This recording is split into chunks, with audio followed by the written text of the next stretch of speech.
Welcome to Sleepy Science Channel. And today, we're going to take a journey back in time to explore one of the most incredible creatures to ever soar the skis, the Quetzalcoatlus. Imagine a creature so huge that its wingspan could stretch as wide as a small airplane. This flying monster ruled the skis during the Late Cretaceous period, gliding over ancient landscapes with unmatched grace and power. But what did it really look like? How did it hunt? And what made it such a mysterious predator of the prehistoric world? Today, we'll uncover fascinating facts about this giant pterosaur, from its massive wings and long beak to its role in the ancient ecosystem. We'll explore how it lived, how it flew, and why it has captured the imagination of scientists and dinosaur lovers alike. So get comfortable, relax, and let your mind drift into a world where gigantic flying reptiles dominated the skis. This is a story of power, survival, and wonder. Grab your curiosity and your imagination, because the adventure is about to begin. So, without further delay, let's dive into the skis and meet the legendary Quetzalcoatlus. Let's begin. Imagine looking up at the sky and seeing a creature as tall as a giraffe soaring through the air. This was Quetzalcoatlus, one of the most incredible animals that ever lived on Earth. This magnificent flying reptile dominated the skis during the Late Cretaceous period, roughly 70 million years ago.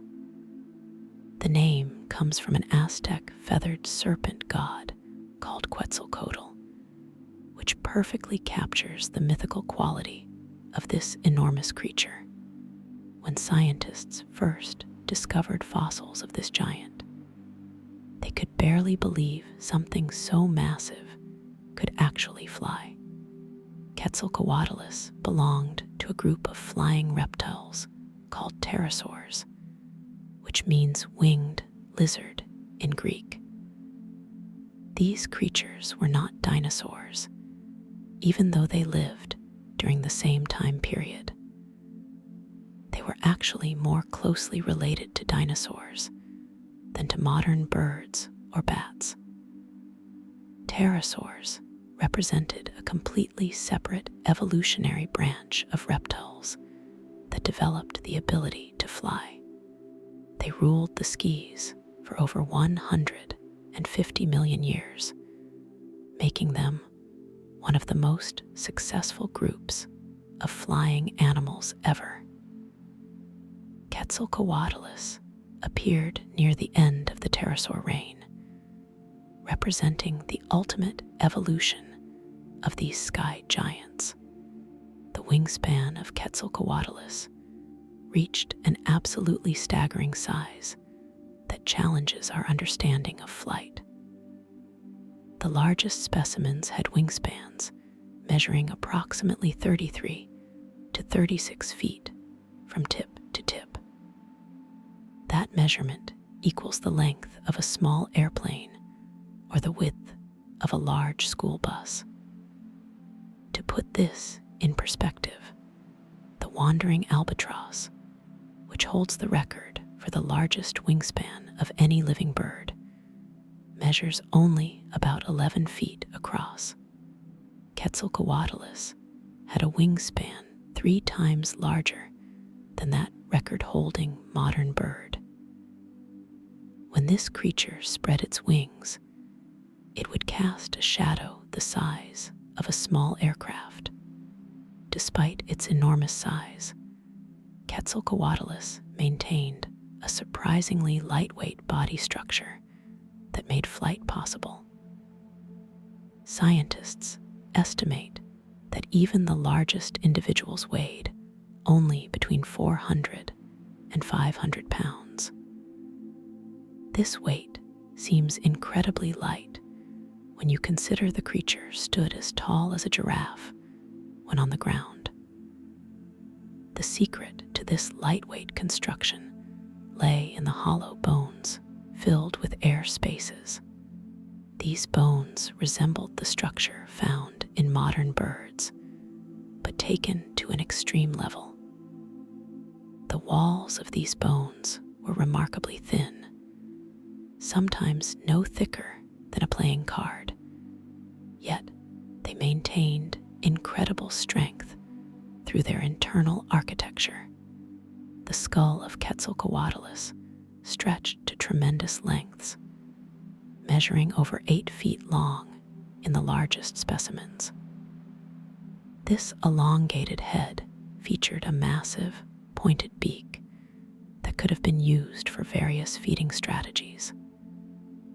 The skull design included large openings called fenestrae that reduced weight while maintaining structural integrity. These openings meant that the skull was mostly empty space held together by thin struts of bone. Despite the delicate appearance, the skull could withstand significant forces during feeding and flight. The long beak lacked teeth entirely, which was common among later pterosaurs, and helped reduce overall weight. The neck of Quetzalcoatlus contained some of the most unusual vertebrae found in any animal. This neck measured incredibly long and stiff, almost like a giraffe's neck, but designed for a completely different purpose. The vertebrae interlocked in a way that prevented much side-to-side movement, but allowed controlled up and down motion. This rigid structure helped the creature keep its massive head stable during flight and while hunting on the ground. The neck muscles were exceptionally powerful, allowing the animal to strike quickly at prey or probe the ground for food. Some scientists believe this neck design made Quetzalcoatlus one of the most efficient ground-feeding pterosaurs. The wings of Quetzalcoatlus represented one of nature's most remarkable engineering achievements. Unlike bird wings made of feathers, pterosaur wings consisted of a thin membrane of skin and muscle tissue. This membrane stretched from an enormously elongated fourth finger down to the body and legs. The membrane contained thousands of tiny muscle fibers that allowed the animal to adjust wing shape during flight. Blood vessels ran through the wing membrane in complex patterns, providing oxygen and nutrients to the living tissue. The wing surface could detect air pressure changes, giving the creature incredible sensitivity to air currents and wind patterns. Scientists have debated for decades about exactly how Quetzalcoatlus managed to take off from the ground. The traditional view suggested these creatures ran like birds to gain speed before lifting off. However, more recent research indicates they likely used a vaulting technique similar to modern bats. They would crouch down, then explosively push off with all 4 limbs simultaneously, launching themselves into the air. The powerful arm muscles, combined with the strong leg muscles, generated enough force to achieve takeoff. This method worked even from a standing position without needing a running start. The technique allowed Quetzalcoatlus to take off from confined spaces where running wouldn't be possible. Once airborne, Quetzalcoatlus became a master of soaring flight that could cover vast distances with minimal energy expenditure. The enormous wingspan created lift very efficiently, allowing the creature to ride thermal currents like modern vultures and eagles. These thermals are columns of rising warm air that form over sun-heated ground throughout the day. By circling within these thermals, Quetzalcoatlus could gain altitude without flapping its wings at all. After reaching sufficient height, it would glide in the desired direction until finding another thermal. This soaring lifestyle meant the creature could travel hundreds of miles while barely flapping its wings. The flight muscles of Quetzalcoatlus attached to an enlarged breastbone called a sternum, similar to flying birds. However, the muscle arrangement differed significantly from modern birds, reflecting the different wing structure. The main flight muscles connected to the wing finger and controlled the powerful downstroke that generated thrust. Additional smaller muscles along the arm and wing membrane fine-tuned the wing shape during different flight maneuvers. The shoulder joint featured a unique ball and socket design that allowed incredible range of motion. This joint flexibility enabled the wings to fold completely when the animal walked on the ground. Walking on the ground represented a major part of daily life for Quetzalcoatlus, perhaps more than for any other giant pterosaur. When folded, the wings tucked against the body, while the creature walked on all four limbs. The front limbs, despite being modified for flight, worked perfectly well for walking and even running. Footprints preserved in ancient rocks show that Quetzalcoatlus and its relatives walked with a distinctive gait. The hands pressed firmly into the ground, with the wing finger folded back safely out of the way. The hind legs walked with a nearly upright posture, similar to modern large ground birds. This quadrupedal walking style allowed efficient movement across landscapes while searching for food. The hunting strategy of Quetzalcoatlus likely resembled that of modern ground-feeding birds like storks or ground hornbills. These creatures would walk slowly through their environment, scanning the ground for prey items. The excellent eyesight helped spot potential food from considerable distances away. When prey was located, the long neck would snap forward with surprising speed, driving the pointed beak into the target. The beak could grab animals as large as small dinosaurs or as small as lizards and mammals. Some scientists suggest they might have swallowed prey whole, similar to modern pelicans, while others believe they used the beak to tear food into smaller pieces.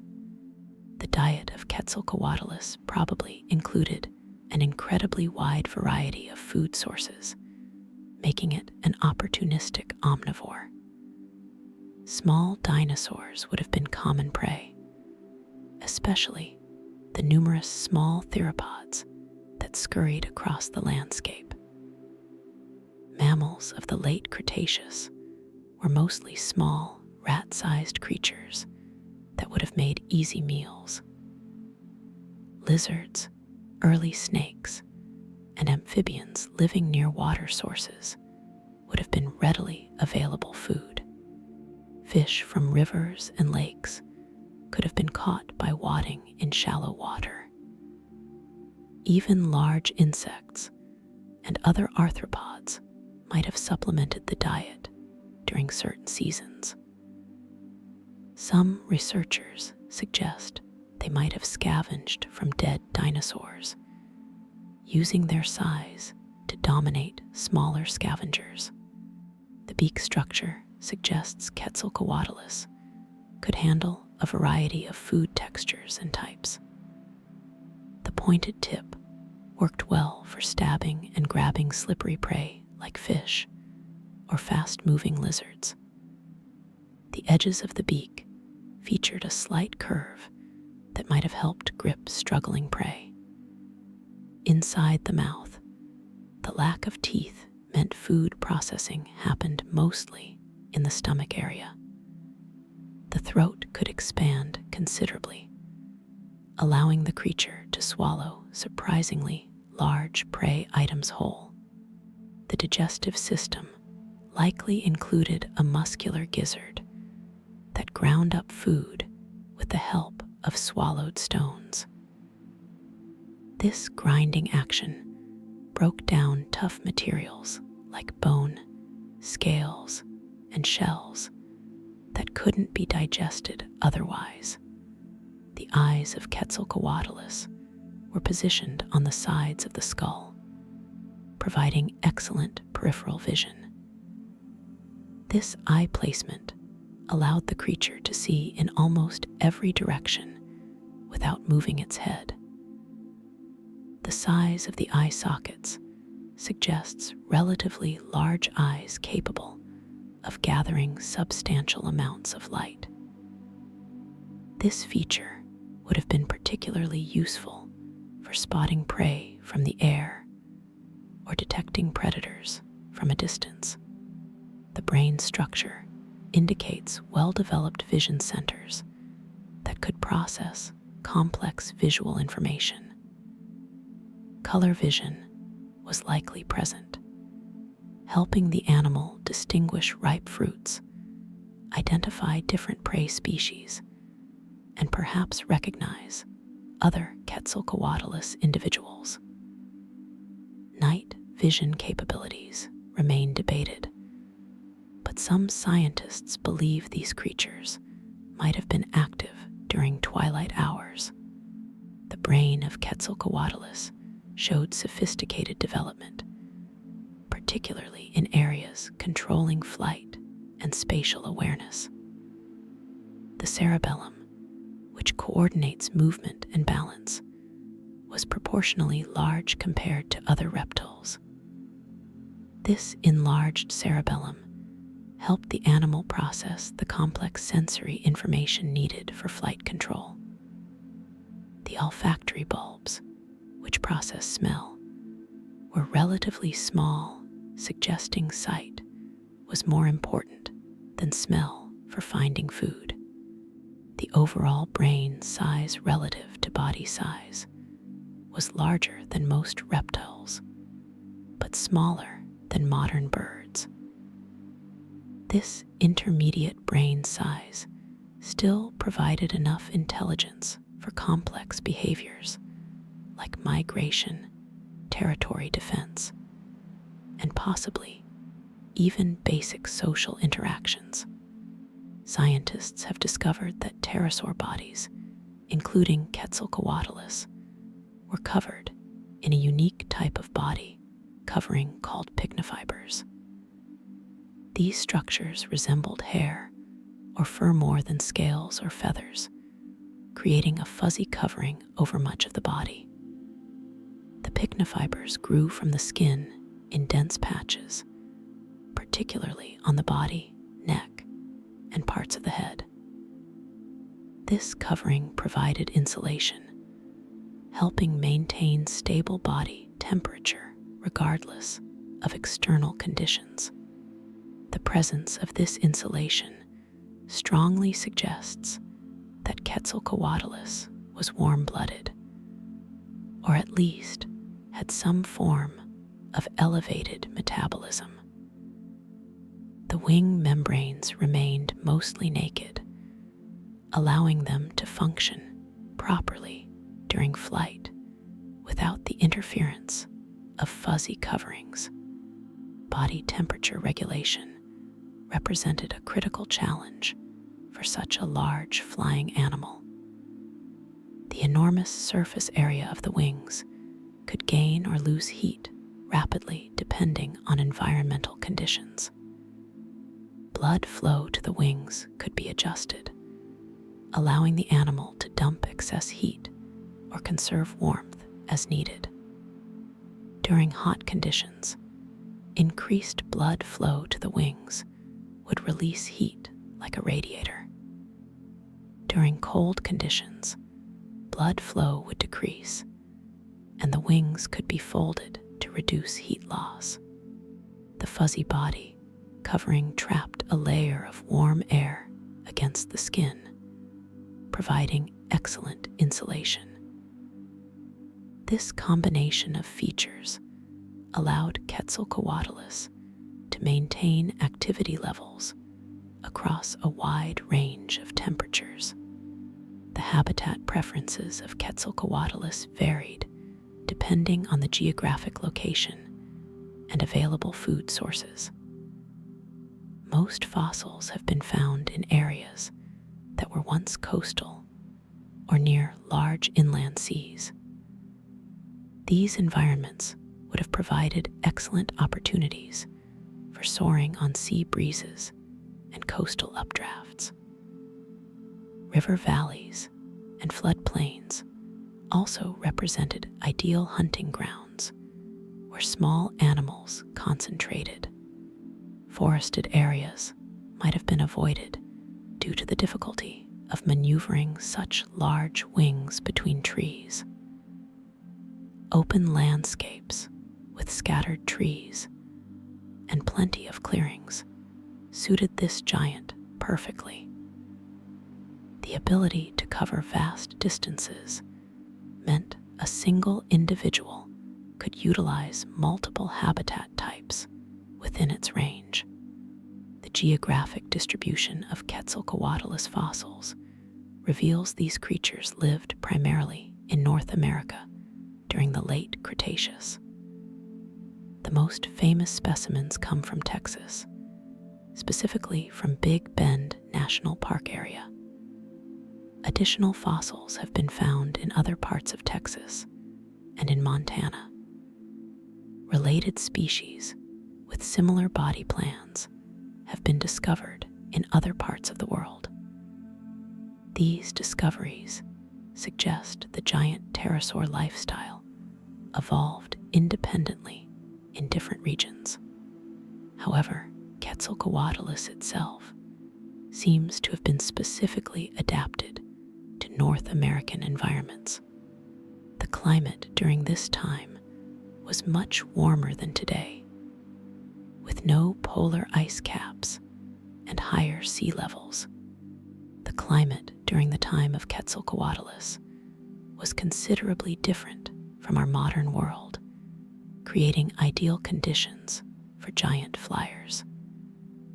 Global temperatures were much warmer, with even polar regions experiencing temperate conditions. The increased warmth created stronger thermal currents and more predictable wind patterns that aided soaring flight. Higher atmospheric oxygen levels, though not dramatically different from today, might have provided slightly enhanced respiratory efficiency. The absence of ice caps meant higher sea levels and more extensive shallow seas, perfect for marine life. These warm, shallow waters would have supported abundant fish populations and other aquatic prey species. The overall climate stability allowed specialized giant animals to thrive across millions of years.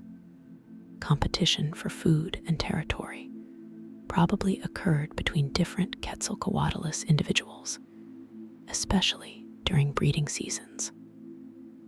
The largest individuals would have dominated the best feeding territories through intimidation displays rather than actual combat.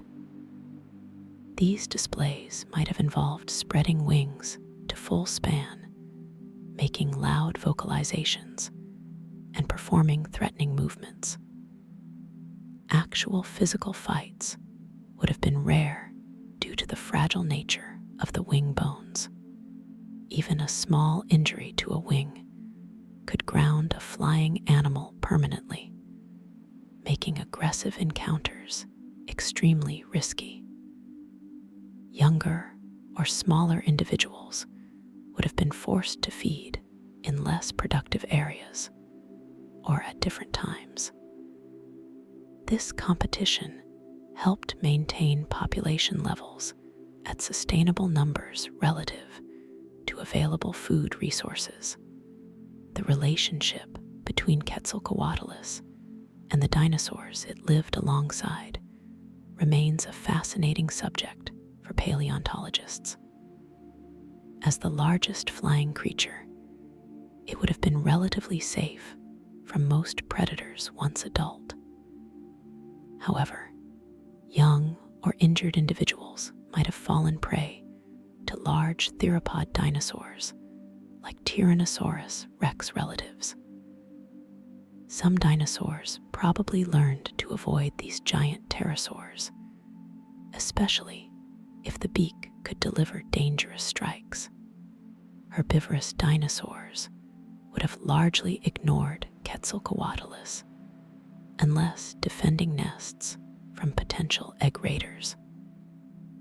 The pterosaur might have followed herds of large dinosaurs, feeding on insects disturbed by their movement. Scavenging opportunities would have increased whenever large dinosaurs died, providing easy meals for opportunistic Quetzalcoatlus individuals. Reproduction in Quetzalcoatlus likely followed patterns similar to other pterosaurs, though direct evidence remains frustratingly limited. These creatures probably laid eggs rather than giving birth to live young, like all other known reptiles. The eggs would have been relatively small compared to the adult body size, with leathery shells similar to modern reptile eggs. Females likely buried eggs in sandy soil or loose sediment to protect them from predators and temperature extremes.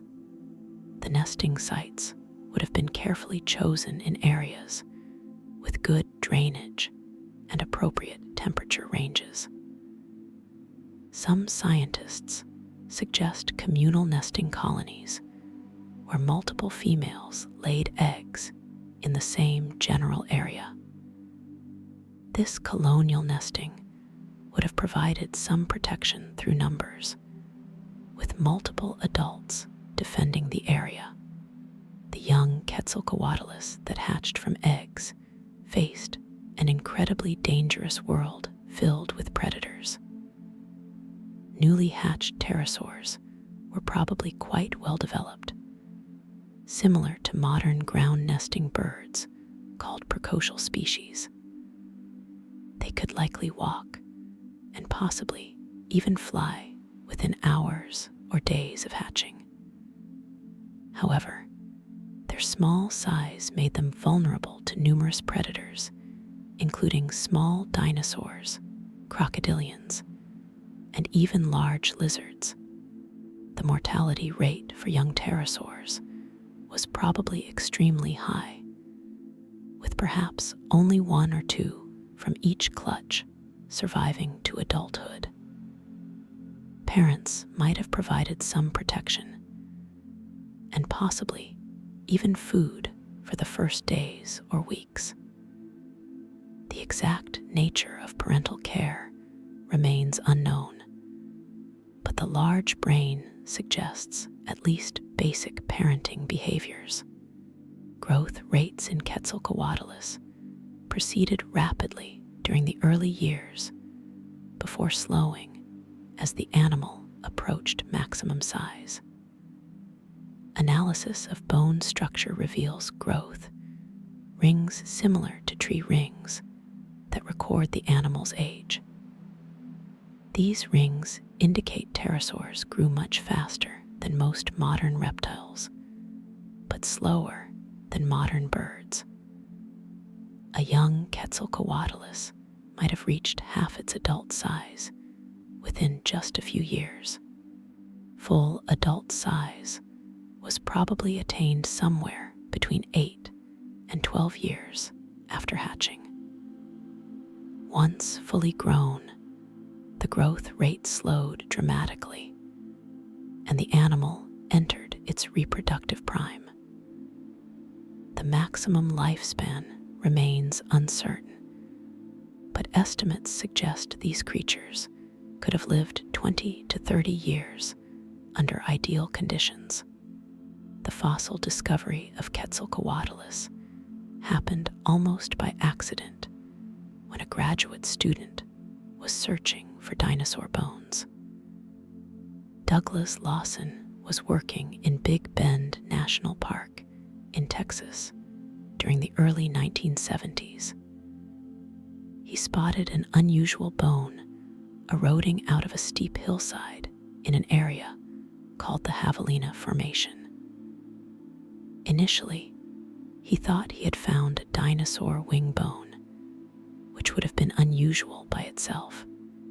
Closer examination revealed the bone belonged to something even more spectacular, a giant pterosaur wing.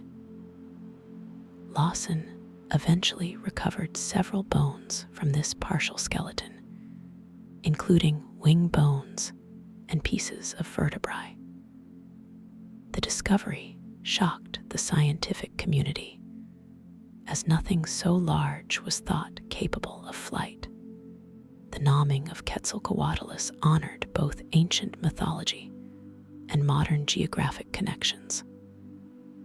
Douglas Lawson chose the name Quetzalcoatlus northropi to recognize the Aztec deity Quetzalcoatl, the feathered serpent god.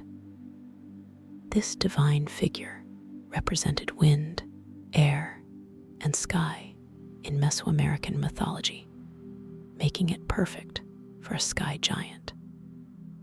The species name Northropi honored John Knudsen Northrop, who founded Northrop Corporation and designed flying wing aircraft. The connection between the pterosaur's wing design and flying wing aircraft seemed appropriate and creative. The name perfectly captured the mythical quality of this prehistoric animal while connecting it to modern aviation. Since its nomming, Quetzalcoatlus has become one of the most famous prehistoric animals in popular culture. The wingspan calculation for Quetzalcoatlus has been revised multiple times as scientists developed better understanding. Early estimates suggested wingspans up to 50 feet, which now seem exaggerated based on more complete fossil evidence.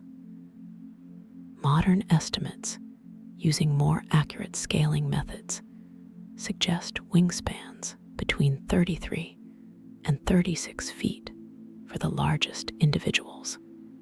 Some scientists argue for slightly smaller estimates around 30 feet, while others defend the larger figures. The difficulty in estimation comes from the incomplete nature of most fossils and uncertainty about soft tissue dimensions. The wing membrane extended beyond the bones in ways that don't preserve in fossils. Different researchers make different assumptions about these soft tissue proportions, leading to varying estimates. The closest living relatives to pterosaurs might surprise most people, as they're not birds or bats. Pterosaurs were archosaurs, placing them in the same broad group as dinosaurs and modern crocodilians. This means that crocodiles and alligators are technically more closely related to Quetzalcoatlus than any bird or mammal. However, the relationship remains quite distant, as the pterosaur lineage split from other archosaurs over 200 million years ago. Birds are actually descended from dinosaurs, making them closer cousins to dinosaurs than to pterosaurs. No modern animals fly using the same wing design as pterosaurs, making their flight style truly extinct. The pterosaur body plan represents a completely unique solution to powered flight that disappeared entirely at the end of the Cretaceous. Extinction of Quetzalcoatlus occurred at the end of the Cretaceous period, approximately 66 million years ago. This extinction event, called the Cretaceous-Paleogene extinction, wiped out all non-avian dinosaurs and all remaining pterosaurs.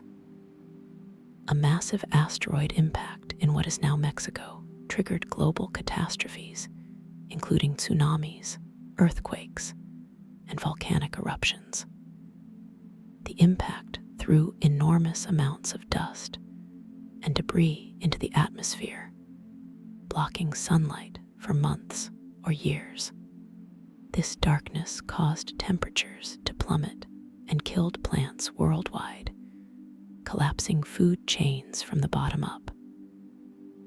Large animals like Quetzalcoatlus, which required abundant food sources, couldn't survive these harsh conditions. Within perhaps just a few hundred years, all these magnificent flying giants had vanished forever. Wing membrane structure of Quetzalcoatlus contained complex layers of tissue that scientists are still working to fully understand. The membrane wasn't just simple skin, but rather a sophisticated composite of different tissue types. The outer layers consisted of relatively tough skin that could resist tears and punctures. Inside, layers of elastic tissue allowed the wing to stretch and return to shape. Networks of muscle fibers ran through the membrane in specific patterns that controlled wing shape.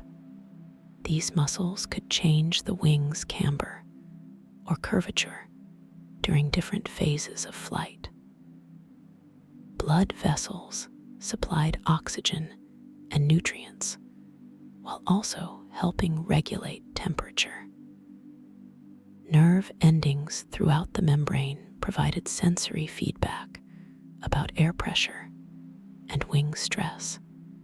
The color of Quetzalcoatlus remains completely unknown, as color rarely preserves in fossils.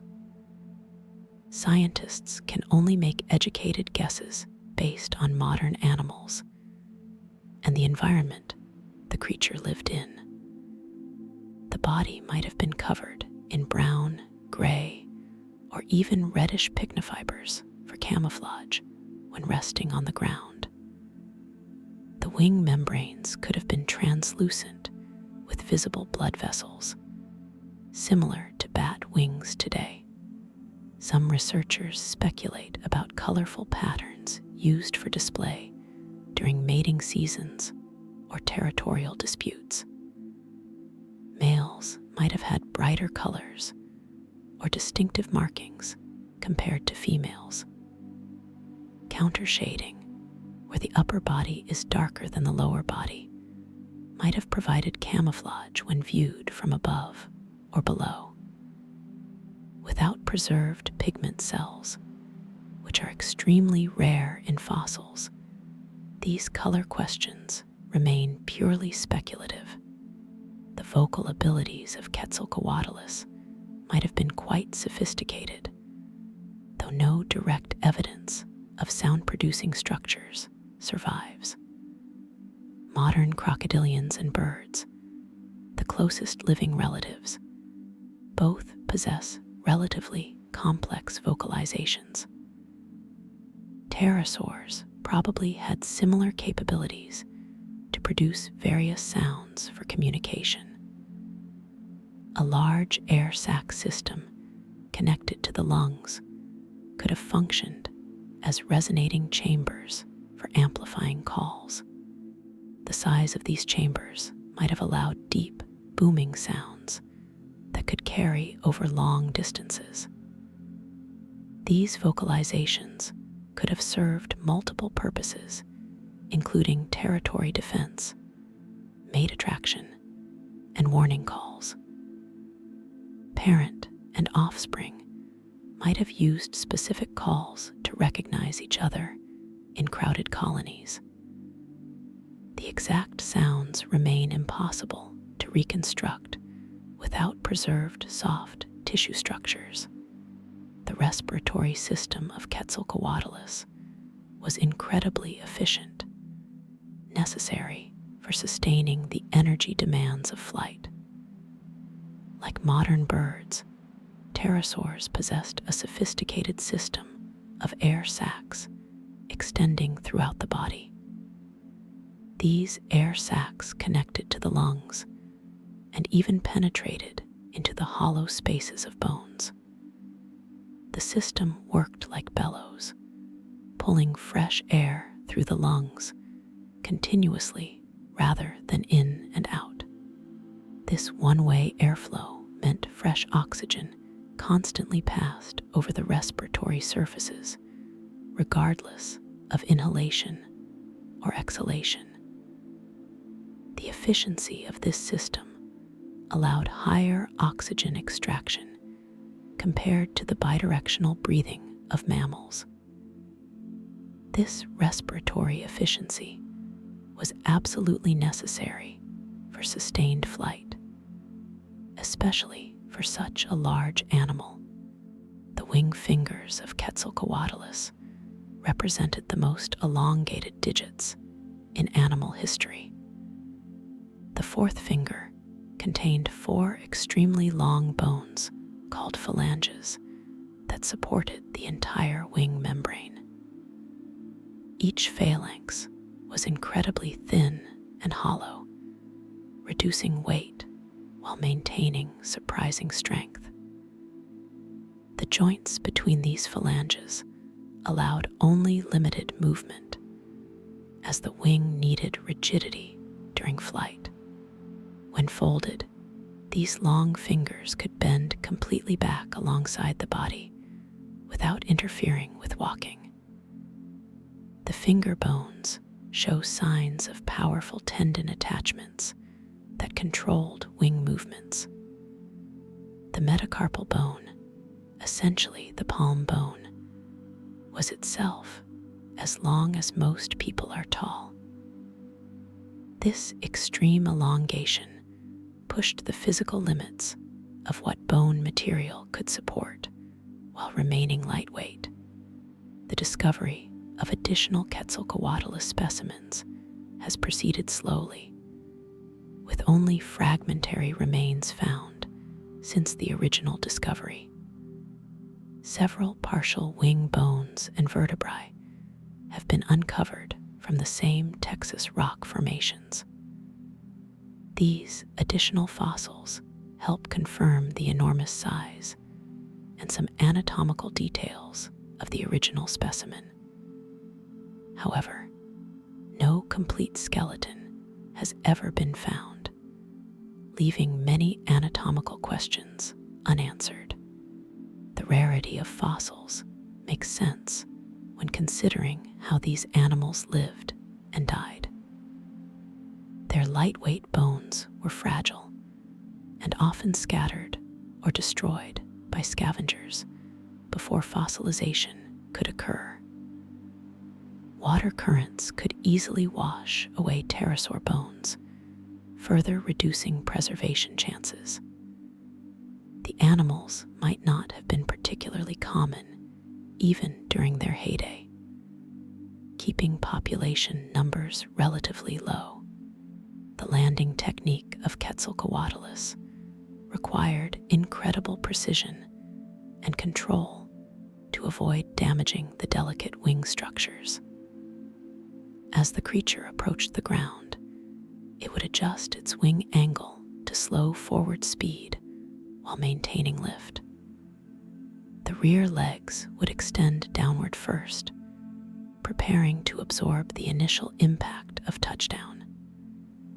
Just before contact, the wings would curve upward dramatically, creating maximum drag and bringing speed to nearly zero.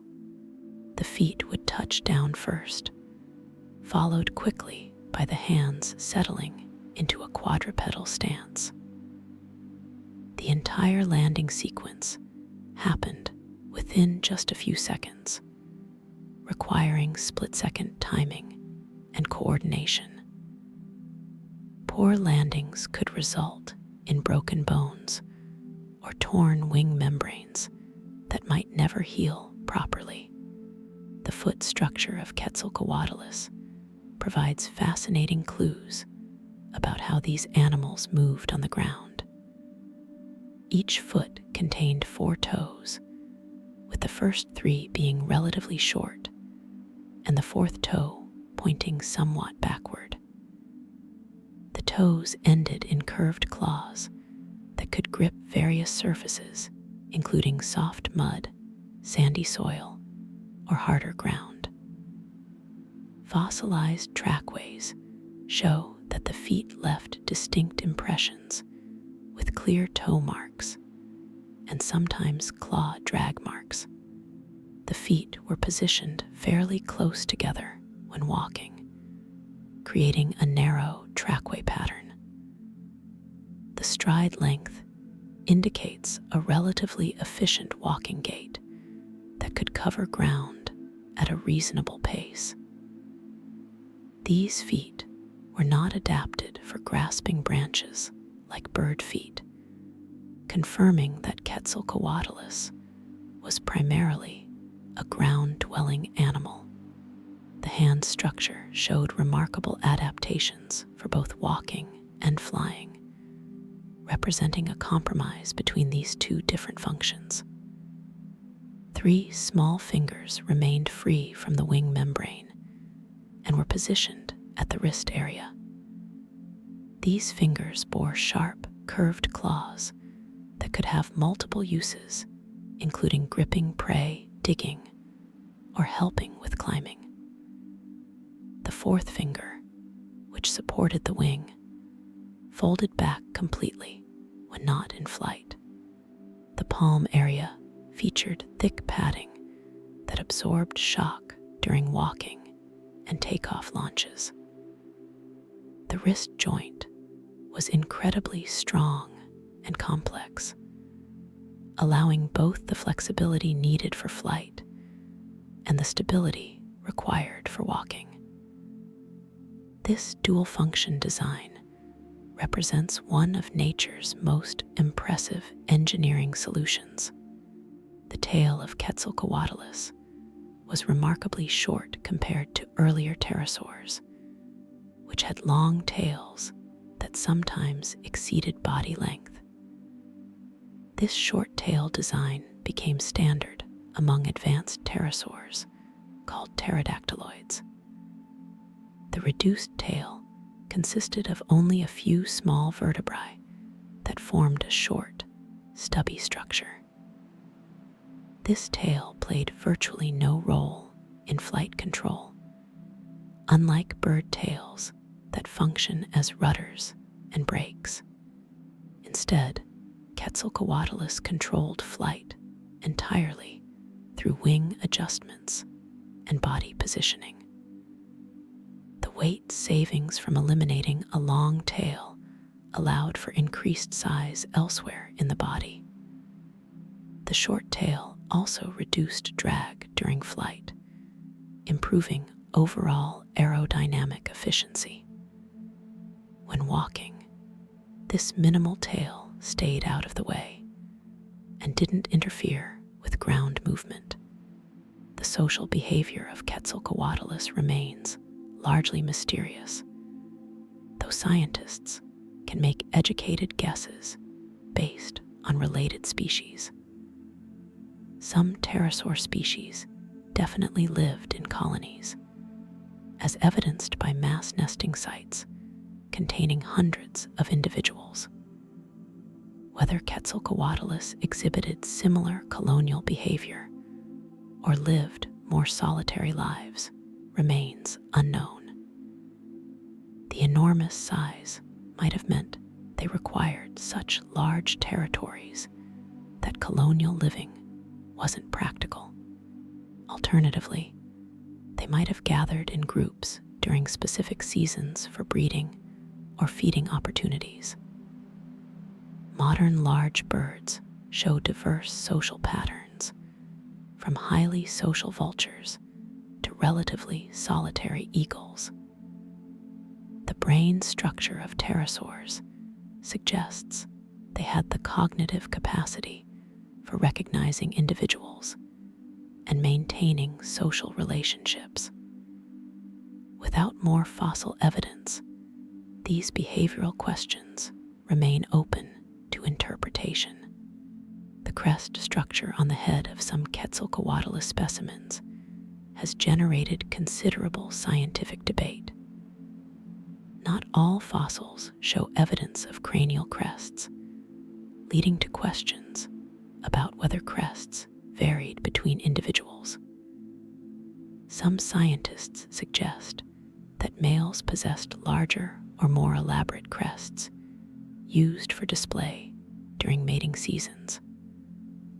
Females might have had smaller crests or none at all, representing sexual dimorphism similar to many modern birds.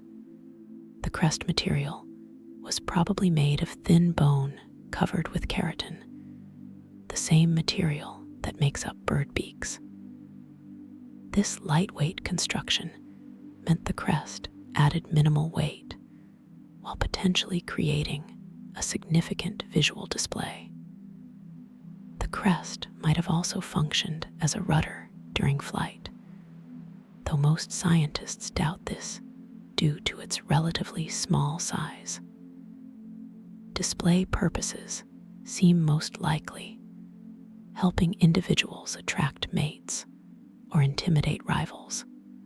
The muscle attachment sites on Quetzalcoatlus bones reveal tremendous power in the arms and chest area.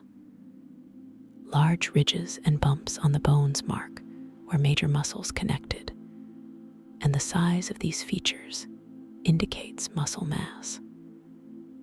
The shoulder area featured particularly large attachment sites for the muscles that powered the downstroke during flight.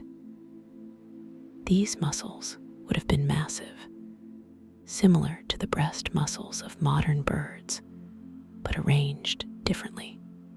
The upper arm bone, called the humerus, shows evidence of powerful muscles that both flapped the wing and held it extended during gliding.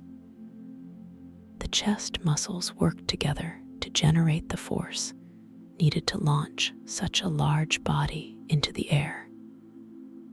Even after takeoff, these muscles would activate during active flapping to gain altitude or accelerate during flight. The wing loading of Quetzalcoatlus, which measures weight relative to wing area, was actually quite low compared to many modern birds. Low wing loading means the animal had large wings relative to its body weight, making it excellent at soaring. This design favored efficiency over speed, allowing the creature to stay airborne with minimal energy expenditure. Modern vultures and albatrosses have similar low wing loading values that enable their famous endurance flights. The large wing area meant Quetzalcoatlus could ride even weak thermals that wouldn't support smaller or heavier flyers. However, low wing loading also meant the animal was vulnerable to strong winds and turbulent conditions. In stormy weather, these giants probably stayed grounded to avoid being blown around dangerously. The calm conditions of warm Cretaceous days would have been ideal for their soaring lifestyle. The bone density of Quetzalcoatlus provides insights into the balance between strength and weight that made flight possible. The bones were hollow, with internal struts that resembled airplane wing construction, maximically strength while minimizing material. The bone walls were incredibly thin, sometimes less than a millimeter thick in larger bones. Despite this thinness, the bones remained surprisingly strong due to their tubular structure and internal bracing. The bone material itself had a specific density optimized for the stresses of flight and walking. Too dense, and the animal would be too heavy to fly; too light, and the bones would break easily. Evolution had fine-tuned these properties over millions of years to create the optimal design. The bones could flex slightly under stress without breaking, providing some shock absorption during landing and takeoff. The cardiovascular system of Quetzalcoatlus must have been incredibly powerful to supply oxygen to such a large flying animal. The heart was probably proportionally large and beat at a relatively rapid rate to maintain high blood pressure. High blood pressure was necessary to pump blood throughout the enormous wingspan and up the long neck. A four-chambered heart, similar to modern birds and mammals, allowed complete separation of oxygenated and deoxygenated blood. This efficient design maximized oxygen delivery to muscles working hard during flight. The blood vessels themselves showed special adaptations, particularly in the wings, where blood needed to flow, despite the membrane being stretched thin. Major arteries probably ran along the arm bones and finger bones, protected from damage, while providing circulation to the wing membrane. The seasonal movements of Quetzalcoatlus might have included long-distance migrations, following food sources or weather patterns. The energy efficiency of soaring flight made traveling hundreds or even thousands of miles completely feasible. Modern large soaring birds like storks and cranes regularly migrate across continents with minimal effort. Quetzalcoatlus could have followed similar patterns, moving north during warm months and south during cooler periods. Coastal individuals might have migrated along shorelines, using reliable sea breezes for soaring support. Inland populations could have followed river valleys that provided both updrafts and food resources.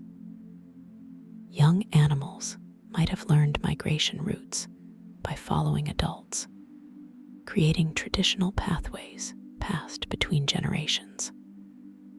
However, the warm Cretaceous climate might have reduced the need for long migrations compared to modern animals. The interaction between Quetzalcoatlus and marine environments represents an important aspect of their ecology. Many fossils come from areas that were ancient coastlines or near shallow seas.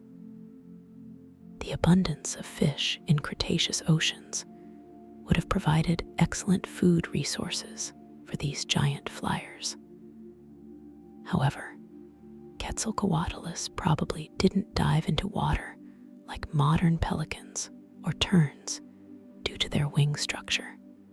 Instead, they likely waded in shallow water, using their long necks to reach underwater prey.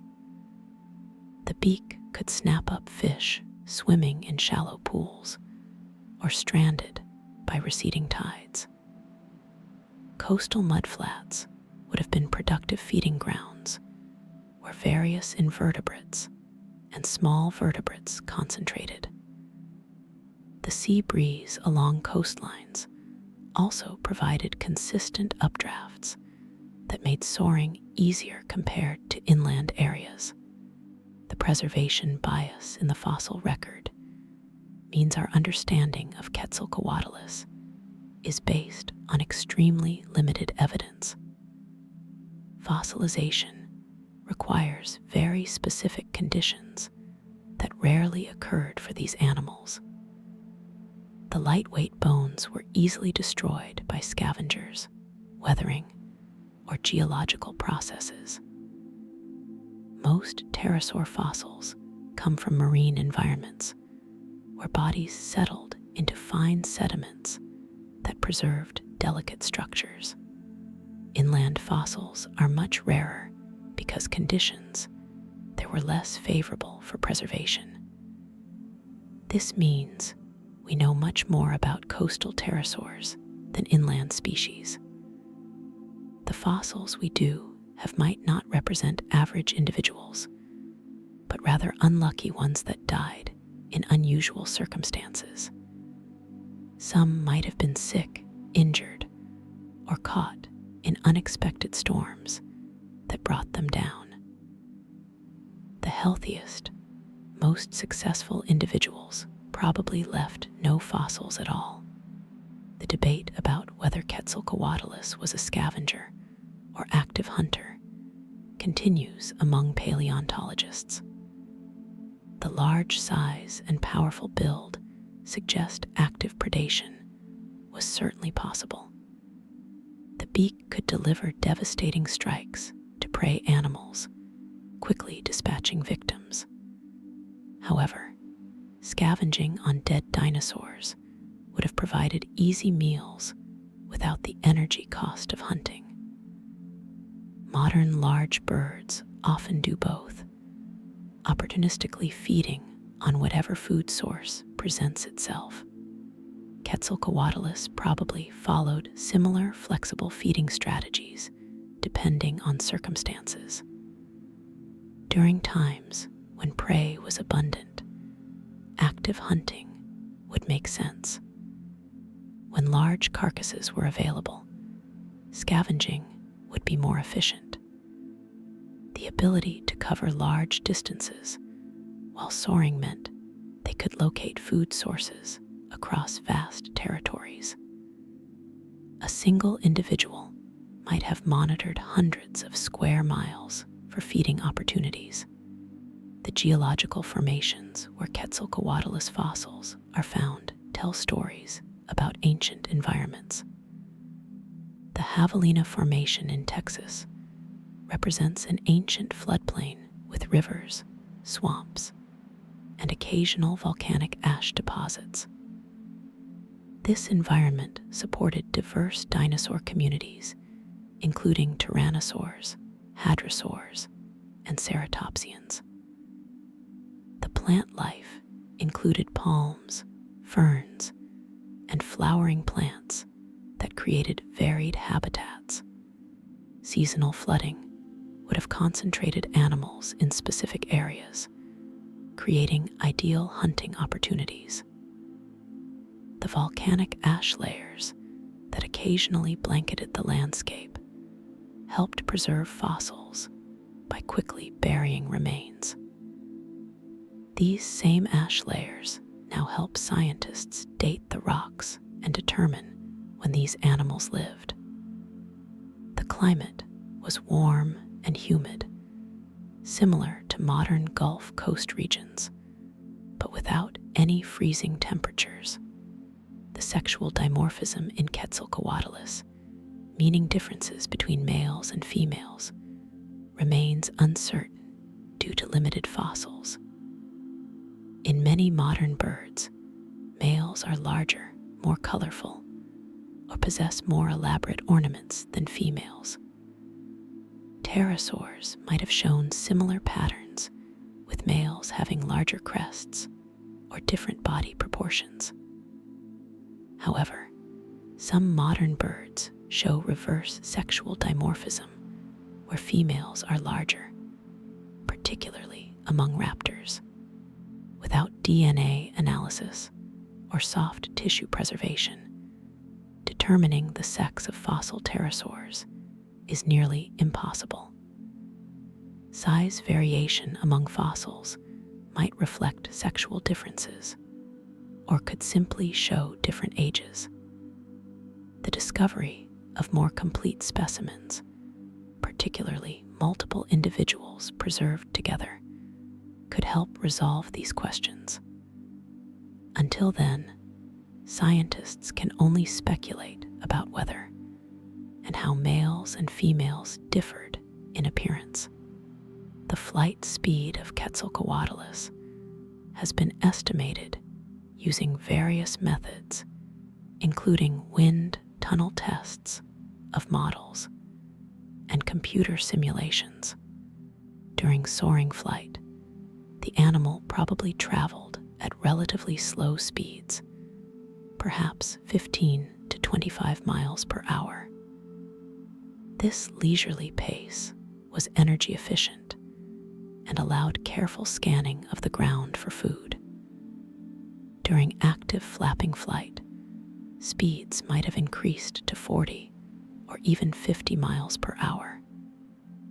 However, sustained flapping would have been energetically expensive and probably used sparingly. When diving or descending rapidly, speeds could have reached much higher values, possibly exceeding 60 miles per hour. The maximum speed was probably limited more by control issues than by power, as turning and maneuvering became difficult at high velocities. Wind conditions would greatly affect achievable speeds, with tailwinds allowing faster travel and headwinds requiring more effort. The sensory abilities of Quetzalcoatlus extended beyond just vision to include touch, balance, and possibly magnetic sense. The wing membranes were highly sensitive to pressure changes, allowing precise control during flight. Specialized nerve endings could detect even subtle shifts in air currents and turbulence. The inner ear structure provided excellent balance and orientation information, critical for flight control. This balance organ could sense rotation and acceleration in 3 dimensions, helping the animal maintain stability. Some modern birds possess magnetic sense that aids navigation during migration, and pterosaurs might have had similar abilities. Chemical sensors in the mouth and throat could analyze food quality and detect toxins. The combination of these senses created a detailed understanding of the environment that supported complex behaviors.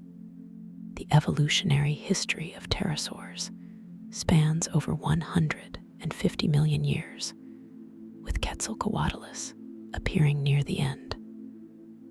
Early pterosaurs were small, about the size of modern seagulls, with long tails and relatively simple teeth.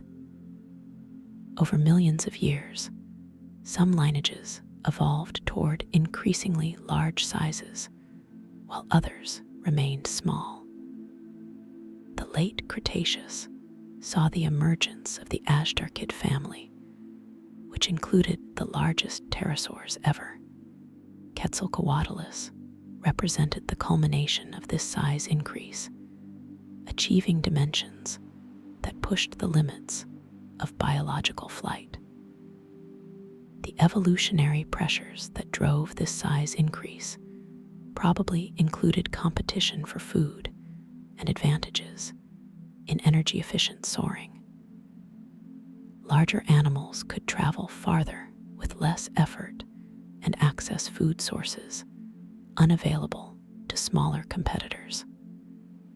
However, this specialization toward enormous size might have contributed to their extinction vulnerability. The environmental conditions necessary for Quetzalcoatlus to thrive required specific combinations of climate, geography, and ecology. Warm temperatures provided the thermal currents essential for soaring flight and maintained the metabolism of these large animals. Open landscapes with scattered trees allowed easy takeoff and landing while providing some shelter from weather. Abundant prey populations ensured adequate food supplies to fuel their high-energy lifestyle. Lack of predators capable of threatening healthy adults meant they could rest on the ground safely. Stable climate conditions across millions of years allowed populations to persist and evolve. The Late Cretaceous provided all these conditions in North America, creating an ideal environment. When these conditions changed catastrophically at the period's end, Quetzalcoatlus couldn't adapt quickly enough to survive. The comparison between Quetzalcoatlus and modern aircraft reveals surprising similarities in design principles. Both use long, thin wings to maximize efficiency during cruising flight.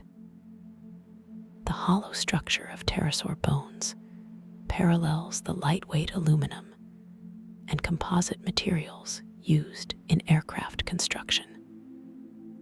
The use of thermals for gaining altitude mirrors techniques used by glider pilots. The launch method using all four limbs resembles how some experimental aircraft use assisted takeoff. However, the differences are equally striking, particularly in the flexible, living wing membrane versus rigid aircraft wings. The ability to fold wings completely when not in use has no real equivalent in traditional aircraft design.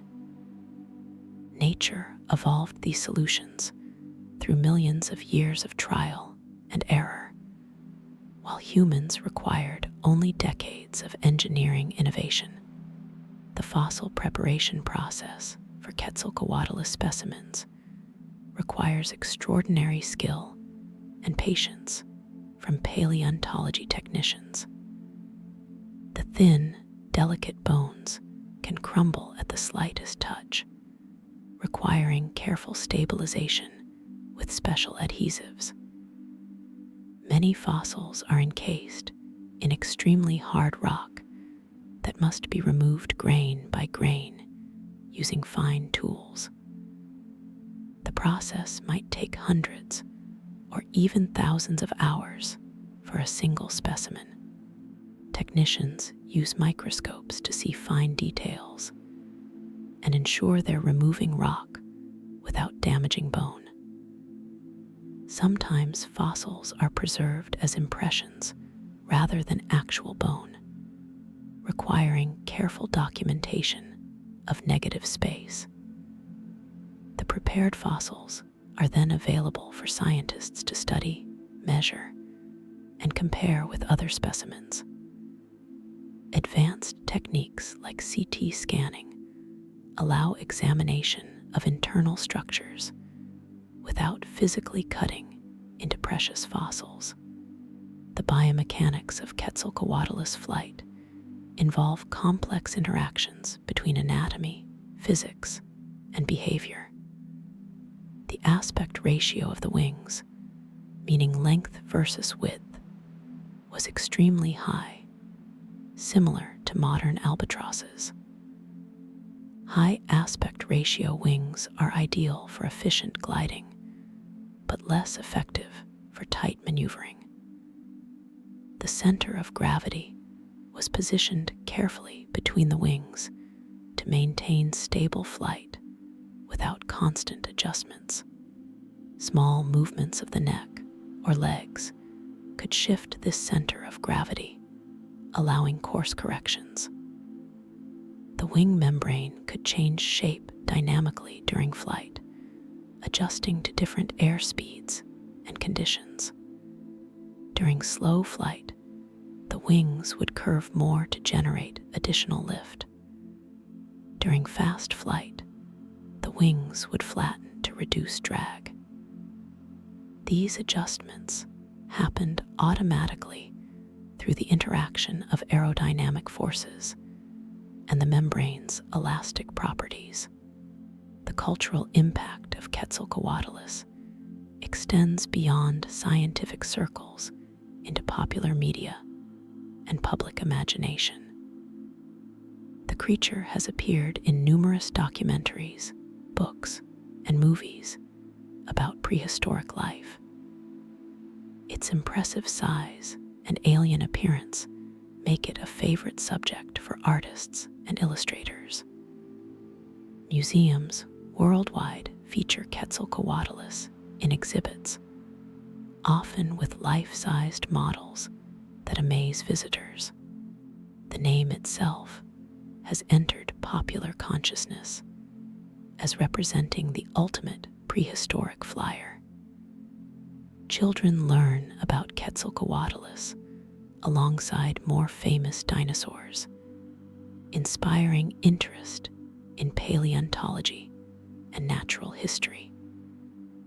The creature serves as a powerful reminder of how different Earth's past was from the present. Its existence challenges our assumptions about the limits of biological possibility, showing that nature can achieve seemingly impossible feats. The neck muscles of Quetzalcoatlus were arranged in complex layers that allowed both power and precision. Dorsal muscles on top of the neck provided the strength to lift the heavy head and strike downward at prey. Ventral muscles on the bottom could pull the head down or control its position during flight. Lateral muscles on the sides allowed the neck to bend left or right when scanning for food. Deep muscles close to the vertebrae provided fine control for subtle movements. The muscle fiber types probably included both fast-twitch fibers for rapid strikes and slow-twitch fibers for maintaining posture. The total mass of neck musculature would have been substantial, perhaps making up 5 to 10% of total body weight. This muscular investment reflects the importance of the neck in the animal's feeding strategy. The wing membrane repair capabilities of Quetzalcoatlus would have been crucial for survival. Living tissue has the ability to heal from injuries, unlike artificial materials that remain permanently damaged. Small tears in the wing membrane could heal through the normal process of wound closure and tissue regeneration. Blood supply to the wing would have brought nutrients and immune cells to injured areas. The healing process probably took days or weeks, depending on injury severity, during which the animal would be grounded. Some injuries might have healed with scar tissue that was thicker or less flexible than normal membrane. These scars could affect flight performance, potentially making the animal less efficient or unable to execute certain maneuvers. Severe wing damage would have been fatal, either through inability to feed or increased vulnerability to predators. The gastrointestinal system of Quetzalcoatlus processed a wide variety of food items through specialized adaptations. The esophagus could expand dramatically to accommodate large prey items swallowed whole. The stomach likely contained powerful acids and enzymes that broke down proteins, fats, and other nutrients. A muscular gizzard might have ground up tough materials like bone fragments and scales with the help of gastroliths. These gastroliths were deliberately swallowed stones that acted as grinding tools inside the digestive system. The intestines would have been relatively long, allowing thorough extraction of nutrients from food. Beneficial bacteria in the gut probably aided digestion, similar to all modern vertebrates. Waste elimination happened through a single opening called a cloaca, typical of reptiles and birds. The entire digestive process might have taken 12 to 24 hours, depending on food type. The thermoregulatory behavior of Quetzalcoatlus involved both physiological and behavioral strategies for maintaining optimal body temperature. On cool mornings, the animal might have spread its wings toward the sun to absorb warmth through the extensive wing membranes. The dark color of blood vessels in the wings would have absorbed solar radiation efficiently. On hot days, the wings could be spread while facing away from the sun, allowing heat to radiate away. Panting might have provided evaporative cooling, similar to modern birds and reptiles.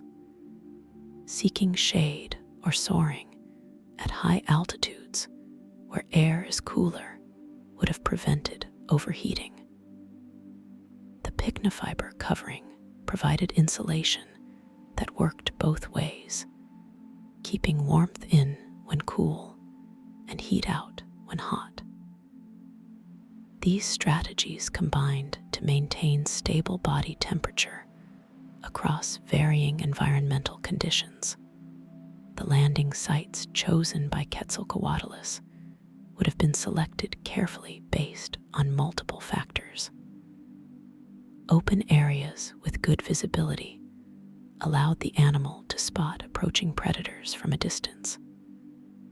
Elevated positions like hills or cliff edges facilitated easier takeoff without requiring a long running start. Proximity to water sources was important for drinking and for the prey animals that congregated there. Shelter from strong winds prevented the wings from being damaged while the animal rested. Suitable ground conditions allowed secure footing without the risk of sinking into mud or loose sand. Some individuals might have preferred coastal areas where sea breezes provided consistent updrafts. Others might have favored inland locations near reliable thermal sources. The same sites might have been used repeatedly if they provided all these beneficial features. The teeth absence in Quetzalcoatlus and its relatives represented an evolutionary trend toward weight reduction. Earlier pterosaurs possessed numerous sharp teeth used for catching fish and other slippery prey. Over millions of years, some lineages lost their teeth entirely while maintaining or increasing body size. The toothless beak design was lighter and simpler to maintain than a mouth full of teeth. The sharp, pointed beak could still grip prey effectively through friction, and the hook at the tip, swallowing prey whole, eliminated the need for chewing or cutting, further reducing the necessity for teeth. This evolutionary loss of teeth parallels similar trends in birds, which also lack teeth entirely. The keratin beak covering could wear down and regrow continuously. Unlike teeth, which don't regenerate in most animals, the fossil gaps in our knowledge of Quetzalcoatlus create frustrating mysteries that may never be completely solved. We lack complete skeletons showing how all the bones connected and what the overall body proportions were. The soft tissues, including muscles, organs, and wing membranes, don't fossilize, leaving their exact structure uncertain. Behavioral information comes only from indirect evidence, like footprints, and cannot reveal most aspects of daily life. Coloration, vocalizations, and many physiological details remain completely unknown. The lack of fossilized juveniles means growth and development patterns are largely speculative. Discovering more fossils might answer some questions, but other information is probably lost forever. Scientists must work with incomplete data, making educated guesses based on related species and physical principles. Each new discovery refines understanding, but also often raises new questions. The importance of Quetzalcoatlus in understanding Cretaceous ecosystems cannot be overstated. As a large predator and scavenger, it played a significant role in nutrient cycling and energy flow. The presence of such a giant flyer indicates abundant food resources supporting large animal populations. Its wide-ranging movements might have helped spread seeds, parasites, and nutrients across landscapes. The animal's interactions with other species shaped community structures and influenced prey population dynamics. Studying Quetzalcoatlus helps scientists understand the evolution of flight and the limits of biological adaptation. The extinction of all giant pterosaurs marked a major ecological shift that opened opportunities for birds to diversify. The story of Quetzalcoatlus enriches our understanding of life's incredible diversity and adaptability through time. The comparative anatomy between Quetzalcoatlus and modern flying animals reveals both convergent similarities and striking differences. Modern birds achieve flight through feathered wings attached to heavily modified forelimbs with fused bones. Bats fly using thin membranes stretched between extremely elongated finger bones, somewhat similar to pterosaurs, but with different finger arrangements. Quetzalcoatlus used a single elongated finger to support the wing membrane, while bats use 4 fingers. The pterosaur wing membrane attached to the body and hind legs, creating a different overall shape than bat wings. Birds have hollow bones like pterosaurs, but the internal structure differs in significant ways. No modern flying animal approaches the size of Quetzalcoatlus, with the largest birds reaching wingspans of only about 12 feet. These comparisons highlight how evolution can solve the same problem through multiple different pathways. The eye structure of Quetzalcoatlus probably featured sophisticated adaptations for detecting prey from great distances. The retina likely contained a high density of cone cells for sharp daytime vision and color perception. A structure called the pecten found in modern bird eyes might have been present to nourish the retina and enhance motion detection. The lens could probably change shape to focus on objects at varying distances, from nearby ground prey to distant landmarks. The size of the eyeball relative to the skull suggests excellent visual acuity, comparable to modern eagles and hawks. Special oil droplets in the retina might have filtered light, enhancing contrast and reducing glare from water surfaces. The positioning of eyes on the sides of the head provided nearly panoramic vision with a small blind spot directly behind. This visual system allowed the animal to navigate complex aerial environments while simultaneously hunting for food below. The trackway evidence left by walking Quetzalcoatlus provides remarkable insights into terrestrial locomotion. Fossilized footprints show that the animal walked with its body held relatively high off the ground. The handprints appear as three-fingered impressions, with the wing finger folded safely away from the substrate.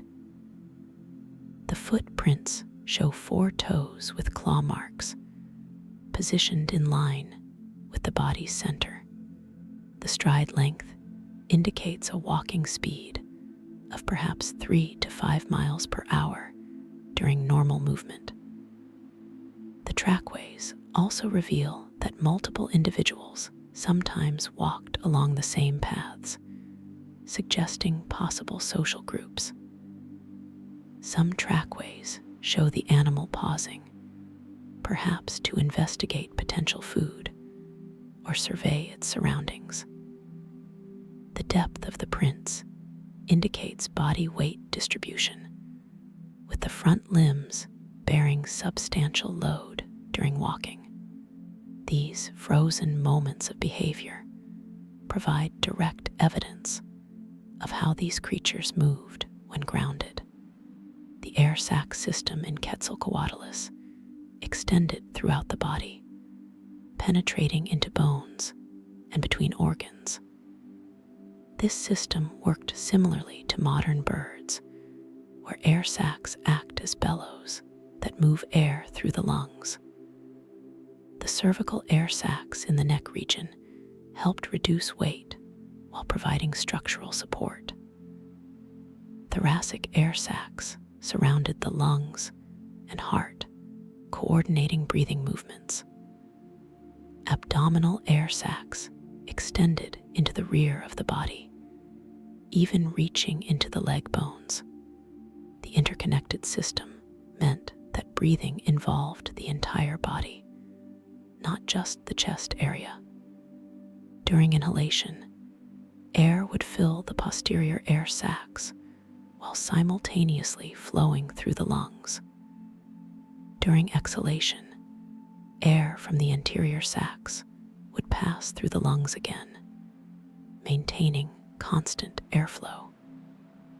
This continuous flow system provided much more efficient oxygen extraction than mammalian breathing, essential for the energy demands of flight. The mating displays of Quetzalcoatlus might have been spectacular events involving aerial acrobatics and ground-based performances. Males might have performed complex flight patterns to demonstrate their flying skills to watching females. These aerial displays could have included steep climbs, rapid dives, and precise turns that showcased strength and control. On the ground, males might have spread their enormous wings to maximum span, creating an impressive visual display.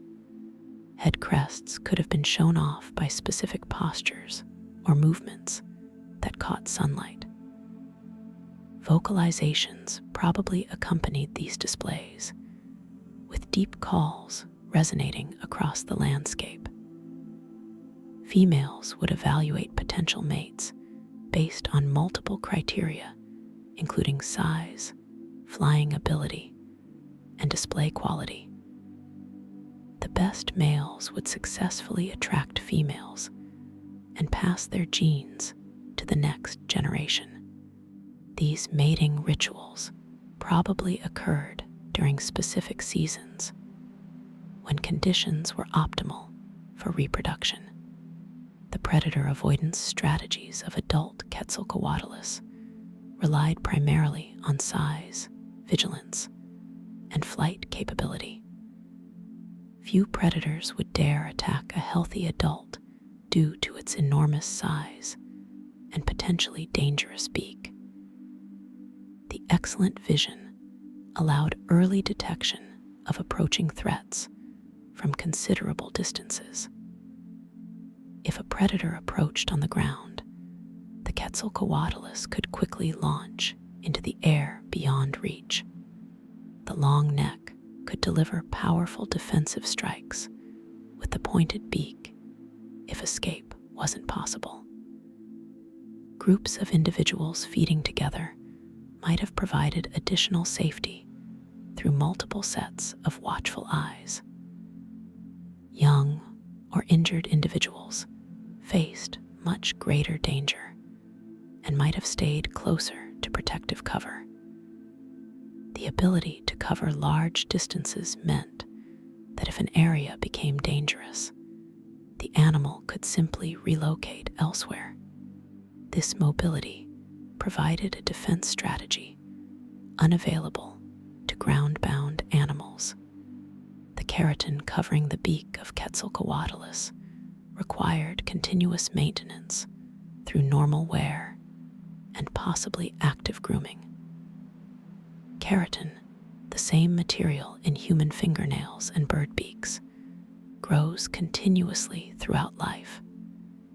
The tip of the beak would wear down during normal feeding activities, keeping it sharp and functional.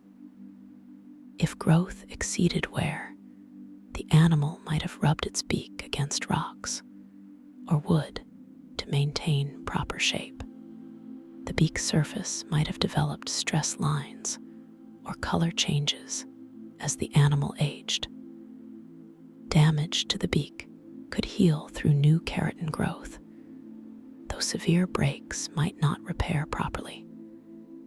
The attachment between keratin and underlying bone was probably quite strong, preventing the covering from separating during feeding. The beak also required periodic cleaning to remove debris and parasites that might accumulate during feeding. This maintenance ensured the primary feeding tool remained effective throughout the animal's life. The energetic requirements of Quetzalcoatlus were substantial, requiring constant attention to food acquisition. A large individual might have needed 10 to 20 pounds of food daily to maintain body weight and fuel activities. During the breeding season or migration, these requirements would increase significantly. The high metabolism necessary for flight meant the animal couldn't survive long periods without food. Extended bad weather that prevented flight could become life-threatening if food stores were depleted. The efficient soaring flight style helped minimize energy expenditure during travel between feeding sites. When food was abundant, the animal might have gorged, storing excess energy as fat for lean times. The digestive efficiency determined how much nutrition could be extracted from each meal. Balancing energy intake against expenditure represented a constant challenge that shaped daily behavior patterns. The relationship between Quetzalcoatlus and smaller pterosaur species involved both competition and niche partitioning. Smaller pterosaurs caught different prey items, including insects, small fish, and other food too small for Quetzalcoatlus. The giant could access larger prey unavailable to smaller species due to size differences. Different species probably used the same habitats at different times or focused on different microhabitats. Vertical stratification might have occurred, with smaller species flying at different altitudes than giants. Competition would have been most intense between species of similar sizes, feeding on similar resources. The presence of multiple pterosaur species indicates sufficient food resources to support diverse flying reptile communities. Each species evolved specific adaptations that reduced direct competition with others. This ecological sorting allowed multiple flying reptiles to coexist in the same general environment. The scientific methods used to study Quetzalcoatlus have evolved dramatically since the original discovery. Early studies relied primarily on visual inspection of bones and comparison with modern animals. The development of computer modeling allowed scientists to test flight capabilities and feeding strategies virtually. CT scanning technology enabled examination of internal bone structure without destroying precious specimens. Three-dimensional laser scanning creates precise digital models that can be shared worldwide instantly. Advanced statistical methods help analyze variation between specimens and estimate missing measurements. Wind tunnel testing of physical models provides data on aerodynamic properties and flight performance. Chemical analysis of fossil bone can sometimes reveal diet information through isotope ratios. Each new technology opens additional research possibilities and often challenges previous conclusions. The impact of volcanic activity on Quetzalcoatlus populations might have been both beneficial and harmful. Volcanic ash falls would have temporarily reduced visibility and made flying difficult or impossible.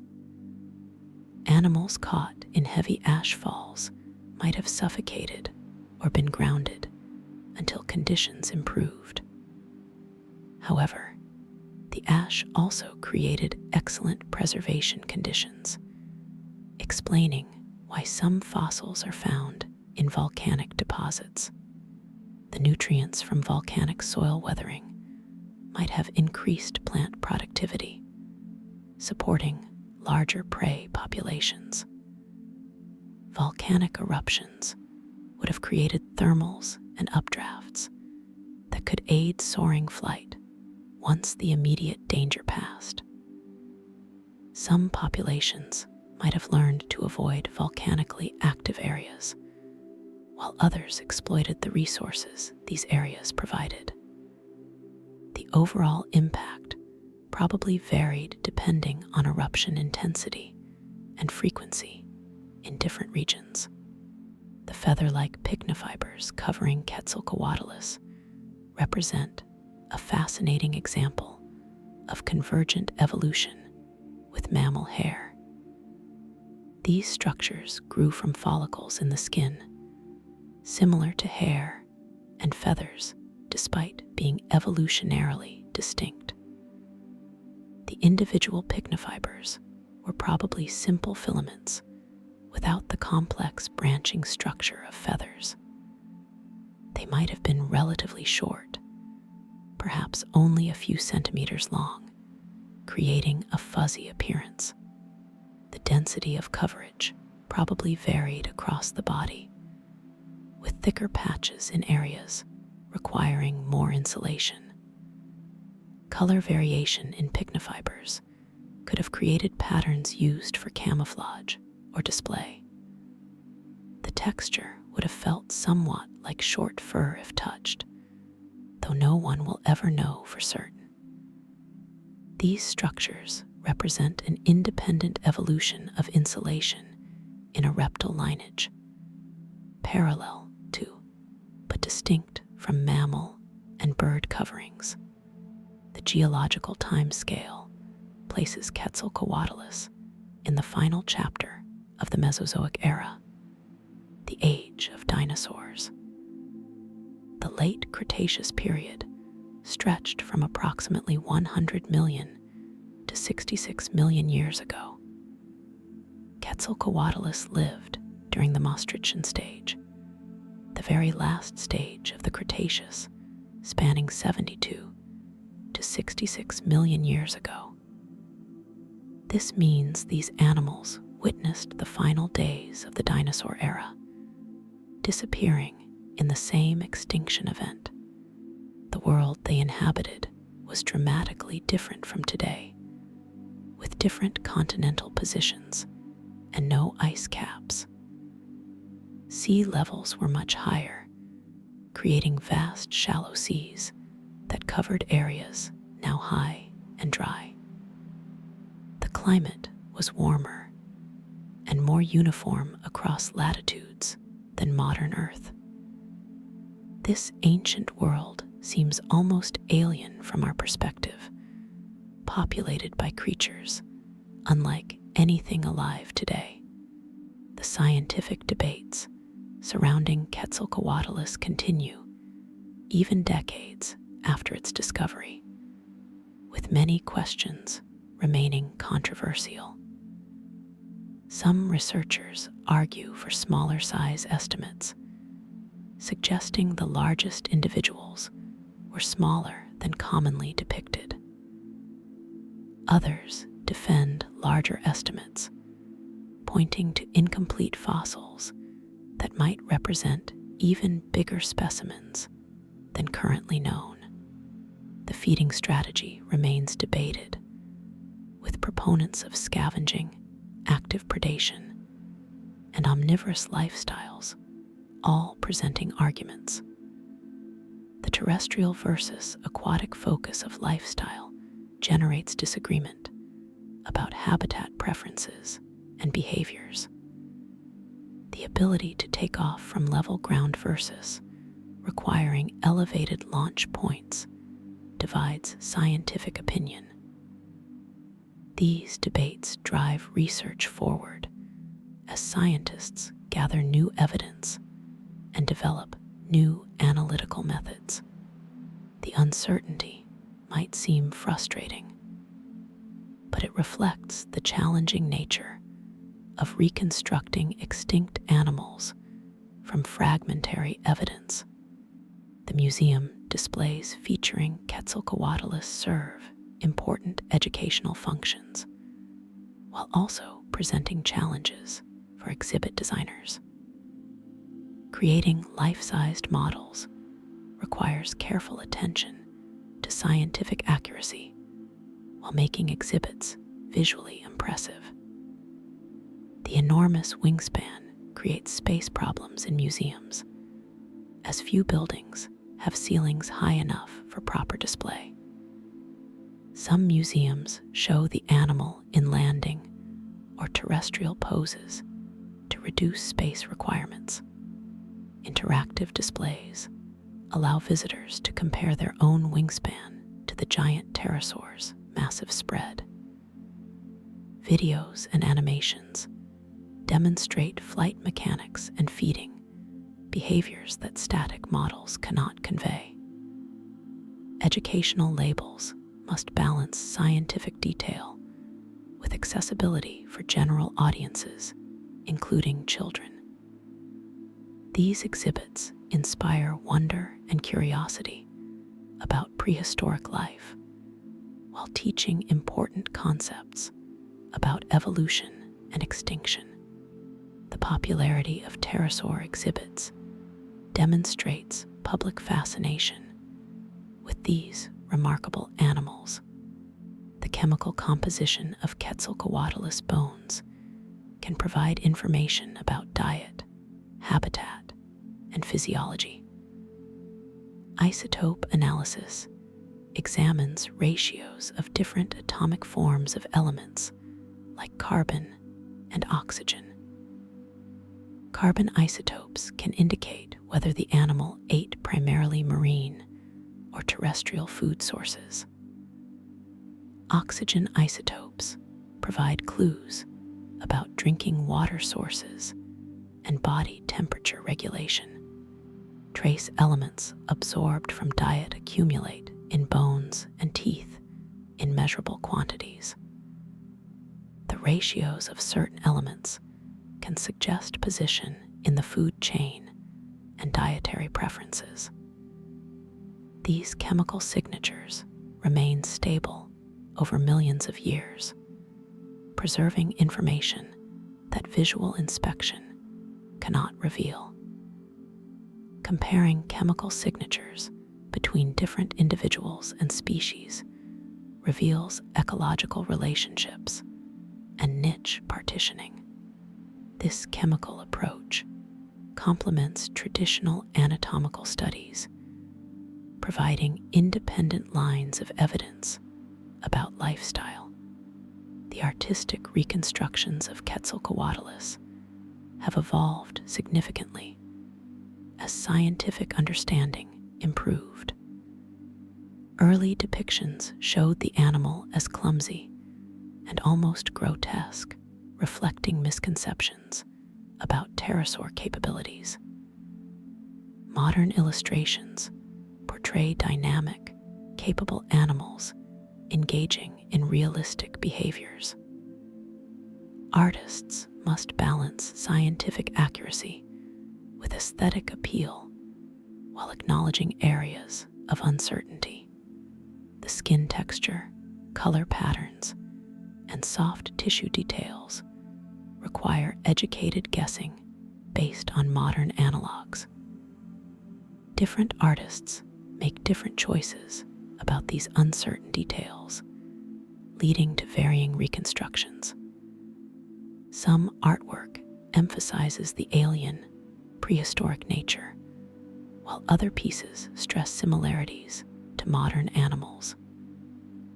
The best scientific illustrations work closely with paleontologists to ensure anatomical accuracy.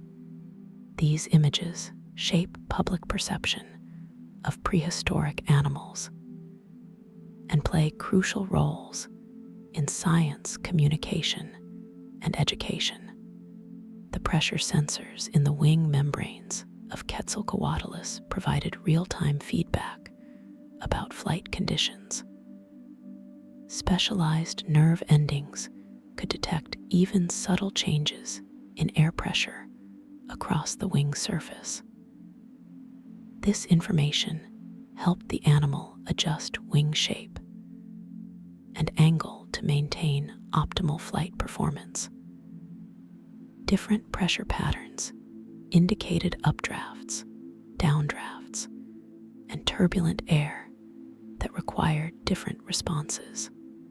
The sensitivity of these sensors probably exceeded human skin sensitivity to touch and pressure. The nervous system processed this constant stream of sensory data automatically, making adjustments without conscious thought. Modern aircraft use similar pressure sensing systems, though with electronic sensors rather than nerve endings. The biological sensors were self-maintaining and self-repairing, advantages that artificial sensors lack. This sensory sophistication reflects millions of years of evolution, perfecting the pterosaur flight system. The juvenile Quetzalcoatlus faced a completely different set of challenges than adults. Their small size made them vulnerable to a wide range of predators that ignored adults.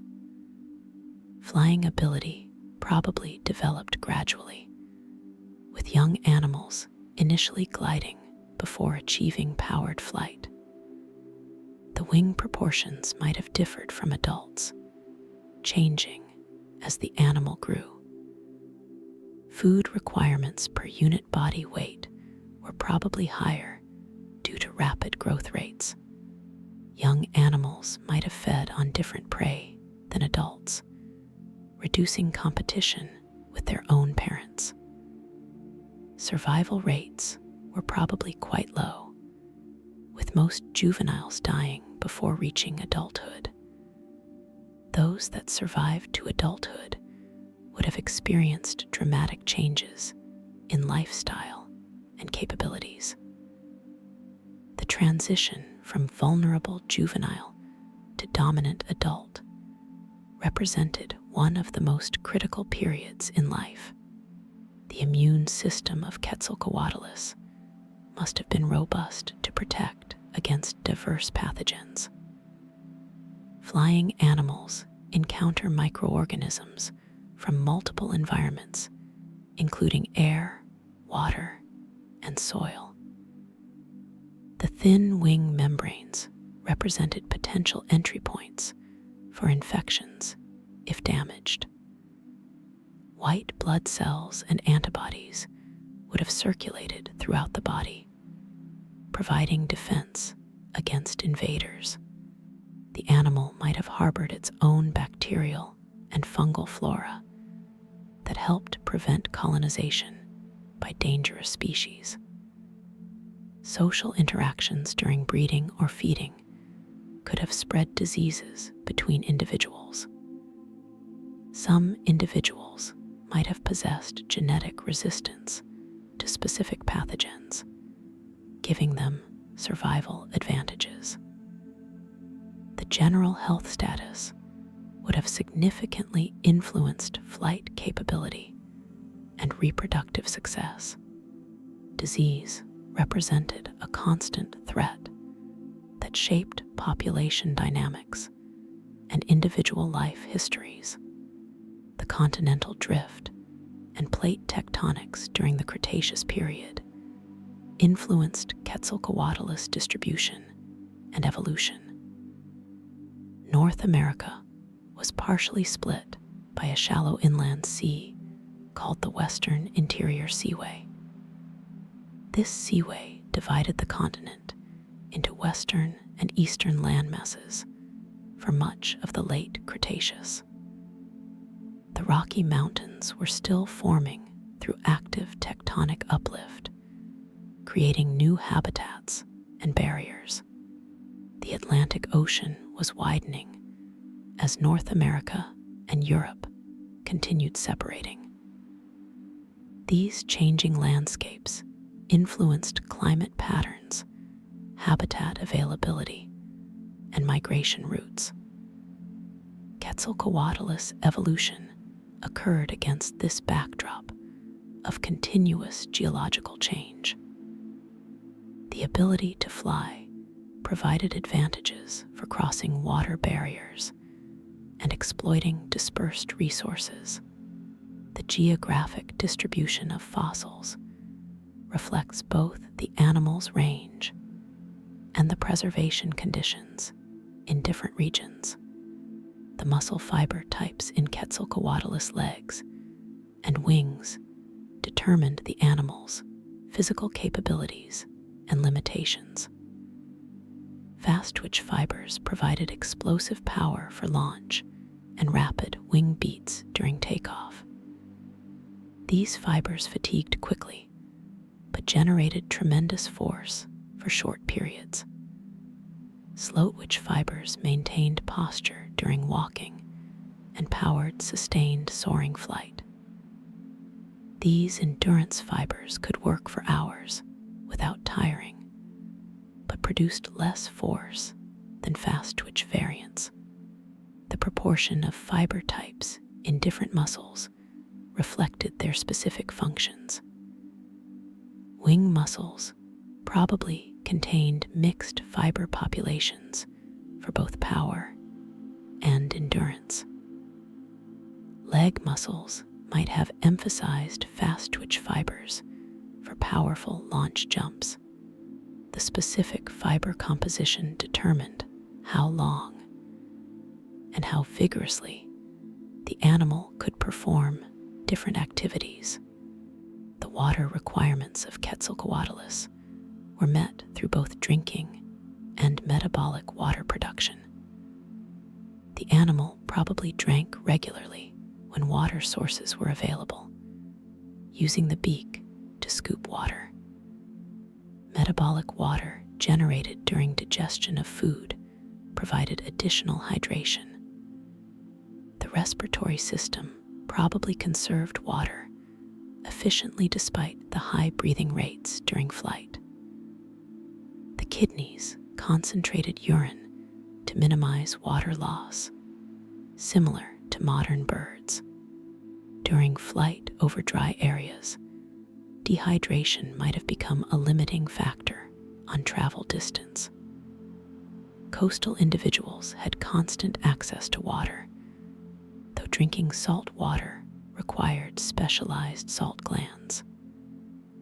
These glands, present in modern seabirds, concentrate and excrete excess salt.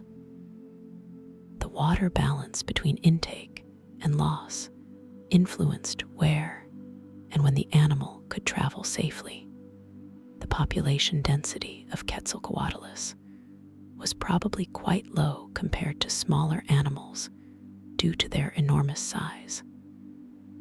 Large animals require extensive territories to support their food needs, limiting how many can live in a given area. The total population at any given time might have numbered only in the tens of thousands across their entire range.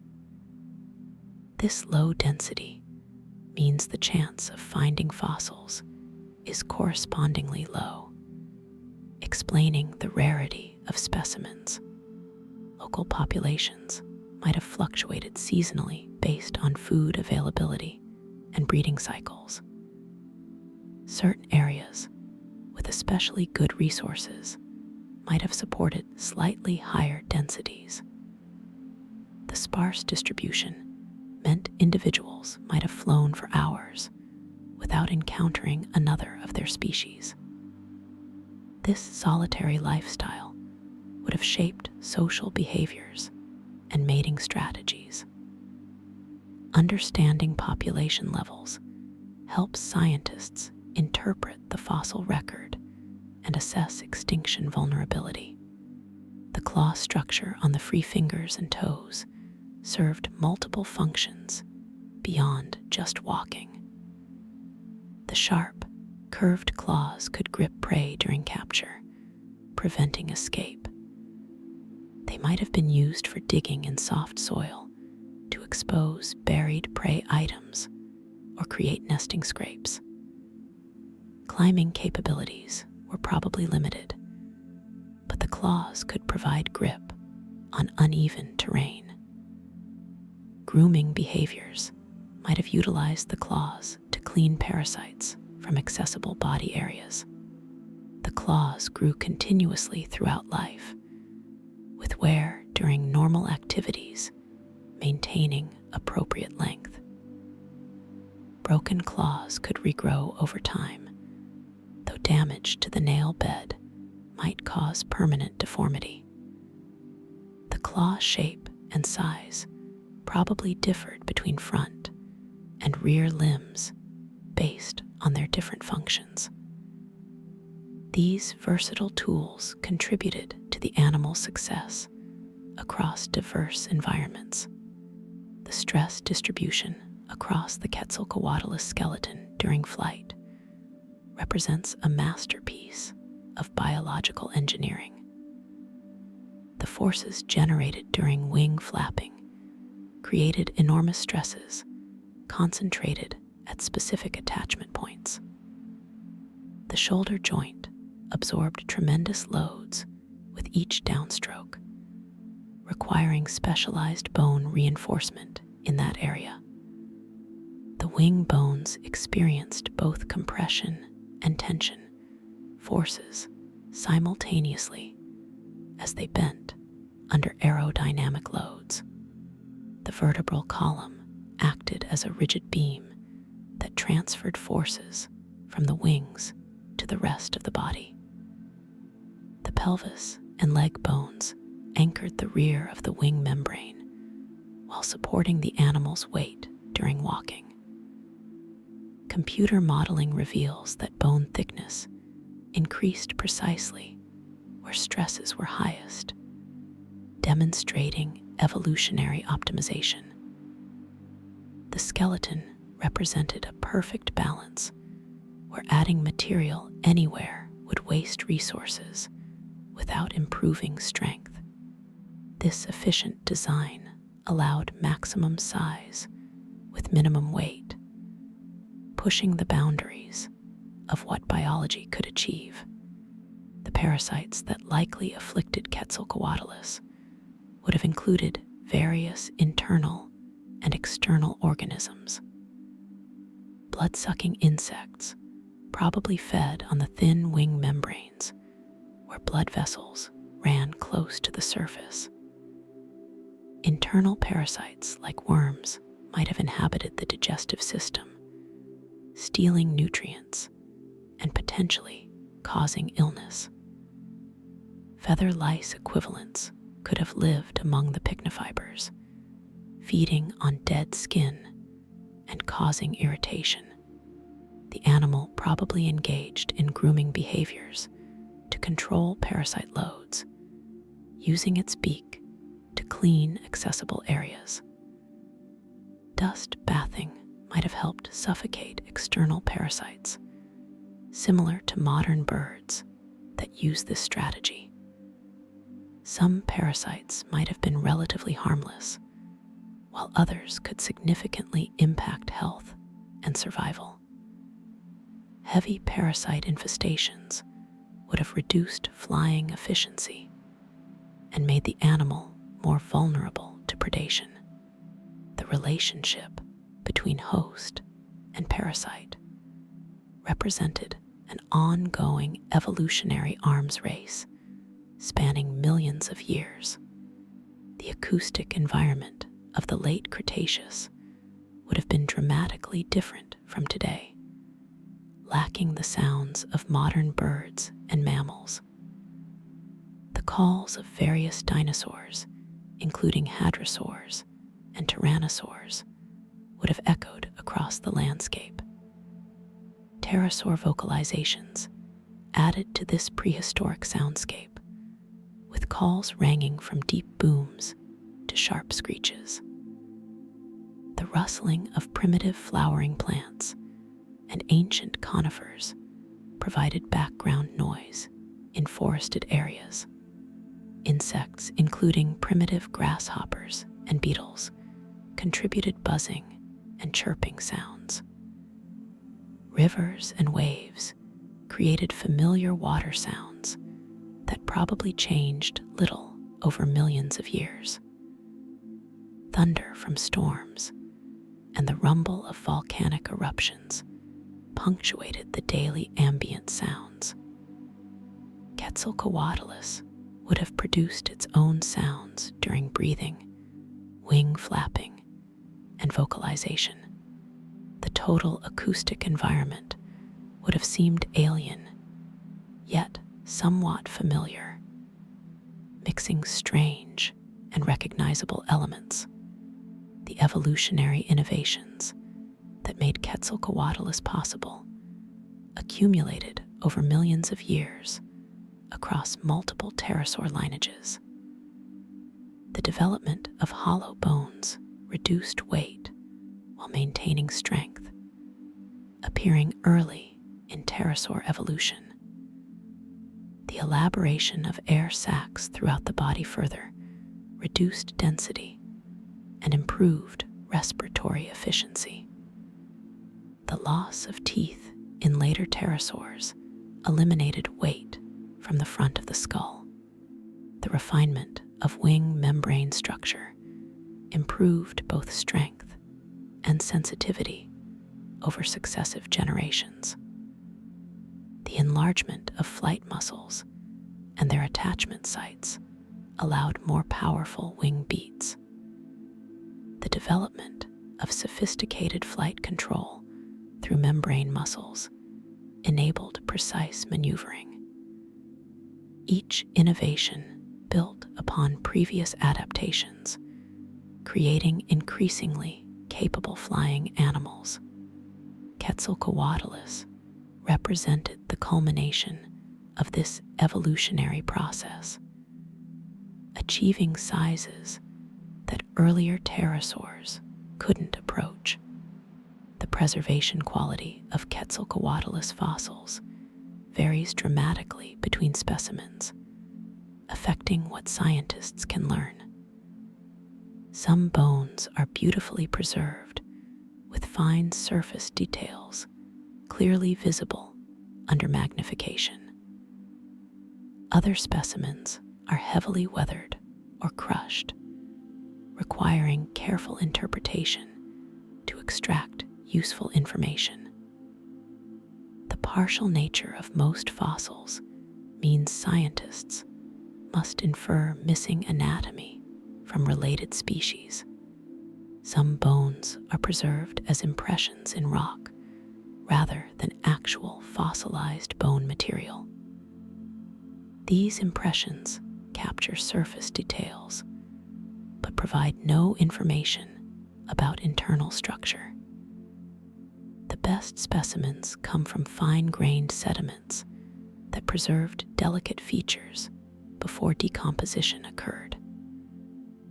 Rapid burial increased preservation chances by protecting remains from scavengers and weathering.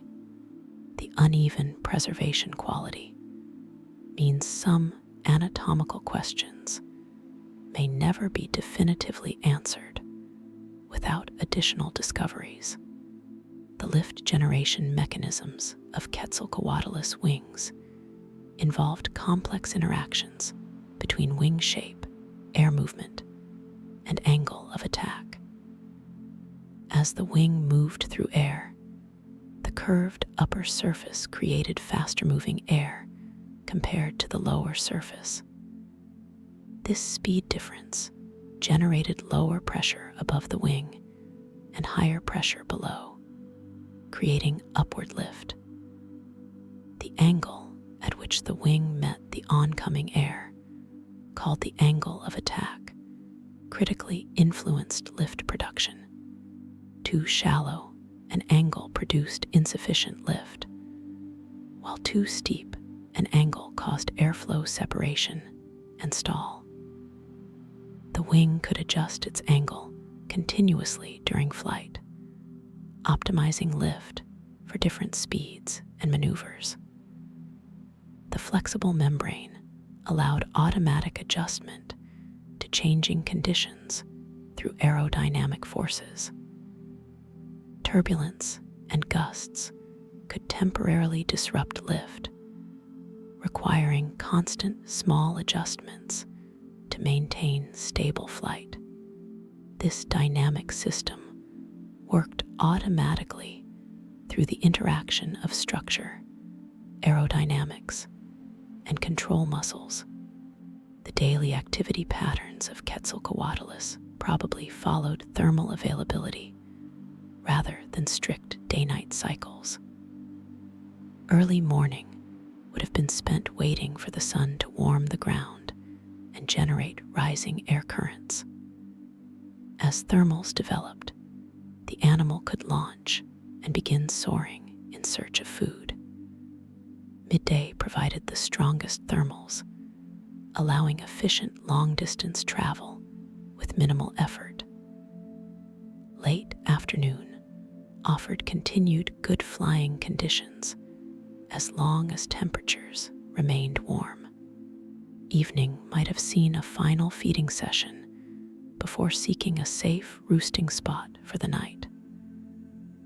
Nighttime was probably spent resting, as the animal likely couldn't fly effectively in darkness. Cloudy days with weak thermals might have forced the animal to remain grounded and hunt terrestrially. These activity patterns would have varied seasonally as day length and temperature patterns changed throughout the year. The wing membrane maintenance required constant attention to keep this critical structure in optimal condition. The living tissue needed adequate blood supply to remain healthy and sensitive to damage. Small injuries would have triggered healing responses to close tears and prevent infection. The animal might have groomed the wing membranes with its beak, removing parasites and debris. Spreading antimicrobial oils from glands could have protected against fungal and bacterial infections. Sun exposure might have been limited to prevent damage from ultraviolet radiation. The membrane thickness probably varied across the wing, with leading edges thicker and trailing edges thinner. Regular use would have kept the membrane flexible and strong, while extended disuse might have caused deterioration. The membrane represented the animal's most valuable asset, requiring constant care and attention throughout life. The comparison between Quetzalcoatlus and modern hang gliders reveals interesting parallels in wing design. Both use elongated wings with high aspect ratios for efficient soaring flight. The flexible wing surface allows automatic adjustment to changing air conditions. Control comes from shifting weight and changing wing shape rather than movable control surfaces. Both can soar for hours with proper conditions, gaining altitude in thermals and gliding between them. However, hang gliders have rigid frames, while pterosaur wings were primarily supported by internal bone and muscle. The living wing could repair damage and grow throughout life, advantages unavailable to artificial wings. Hang gliders require external construction and maintenance, while pterosaur wings were self-assembling and self-maintaining. Despite these differences, the functional similarities demonstrate that certain solutions to soaring flight work across different implementations. The forest interactions of Quetzalcoatlus were probably limited due to the difficulty of maneuvering large wings in enclosed spaces. Open woodland with scattered trees might have been accessible for landing and takeoff. Dense forest would have been avoided, as the wingspan couldn't fit between closely spaced tree trunks. Forest edges represented ideal habitat, providing both open soaring space and access to forest resources. Prey animals living at forest edges could be hunted from the air or by walking along the boundary. The height of Cretaceous trees, some reaching over 100 feet, created vertical structure in the landscape. Clearings within forests caused by fallen trees or storms provided temporary access to interior areas. The animal probably monitored forests from above rather than venturing into them directly. This edge-dwelling lifestyle allowed exploitation of multiple habitat types while avoiding the constraints of enclosed spaces. The genetic information that produced Quetzalcoatlus is lost forever, as DNA doesn't survive millions of years of fossilization.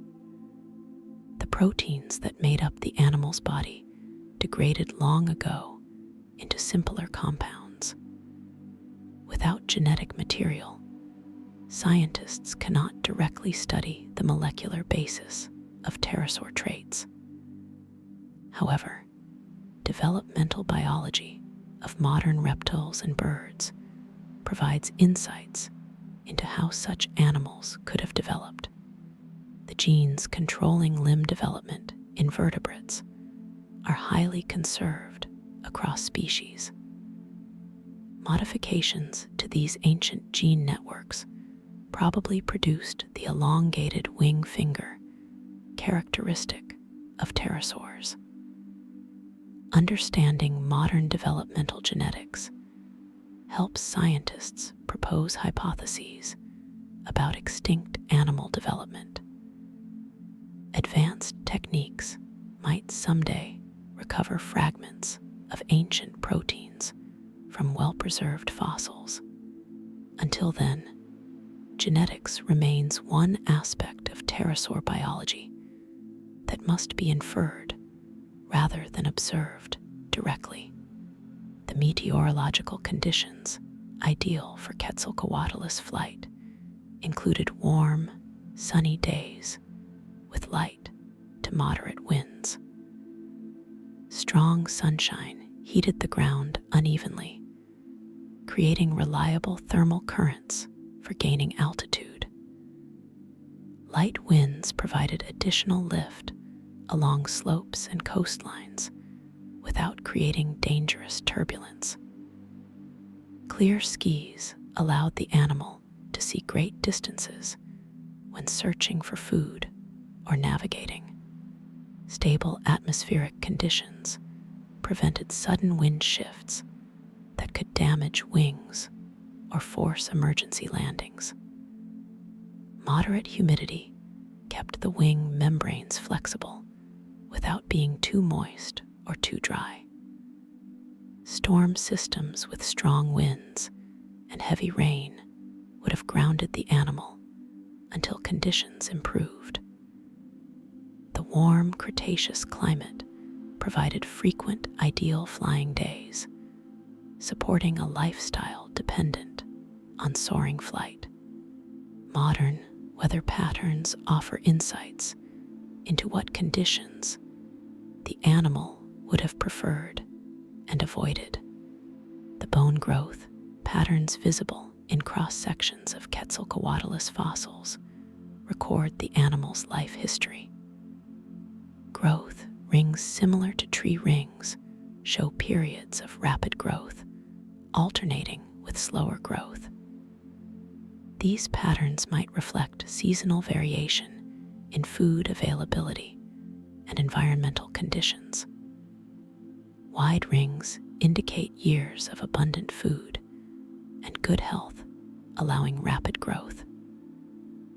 Narrow rings suggest difficult years with limited resources and slower development.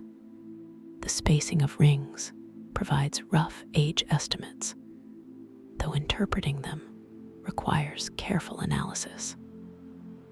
Changes in bone density and structure mark major life events, like reaching sexual maturity. The outer layers of bone in adults show much slower growth as full size was approached. These growth records provide rare glimpses into individual life histories spanning years or decades.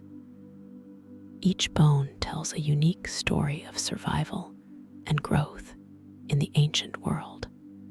The thermoregulation challenges during flight required sophisticated physiological responses. Flapping flight generated substantial metabolic heat that could cause dangerous overheating. Increased blood flow to the wing membranes allowed excess heat to radiate away during flight. The large surface area of the wings made them effective radiators once blood flow increased. Evaporative cooling through the respiratory system helped dump additional heat during sustained exertion. Gliding and soaring generated much less heat than flapping, allowing body temperature to stabilize. Cold conditions required opposite responses, reducing blood flow to wings to conserve heat. The pycnofiber covering trapped warm air against the body core, providing insulation during rest. Behavioral responses, like seeking sun or shade, supplemented physiological temperature regulation. The combination of mechanisms allowed activity across a wide range of environmental conditions. The niche partitioning between Quetzalcoatlus and ground-dwelling predators reduced direct competition for food. Large theropod dinosaurs hunted primarily through active pursuit and probably focused on larger prey. Quetzalcoatlus could access carcasses from above, landing at dead animals before ground predators arrived. The aerial perspective allowed detection of feeding opportunities invisible to ground-bound hunters. Small, fast-moving prey might have been more easily caught by the flying predator than by running dinosaurs. The ability to hunt in water by wading provided access to aquatic prey unavailable to most terrestrial predators. Geographic range differences meant some areas supported pterosaurs, but few large dinosaur predators. The complementary hunting strategies allowed multiple predator types to coexist without excessive competition. This ecological sorting maximized the number of predator species the environment could support simultaneously. The membrane ultrastructure of pterosaur wings consisted of multiple tissue layers with specific functions. The epidermis provided a protective outer covering resistant to abrasion and infection. Below this, the dermis contained blood vessels, nerves, and connective tissue, providing strength. Muscle fibers arranged in specific patterns controlled local wing shape and tension. Elastic fibers allowed the membrane to stretch during flight and return to resting shape afterward. Collagen fibers provided tensile strength, preventing tears from propagating across the membrane. The internal structure resembled modern bat wings in some ways, but with unique pterosaur characteristics.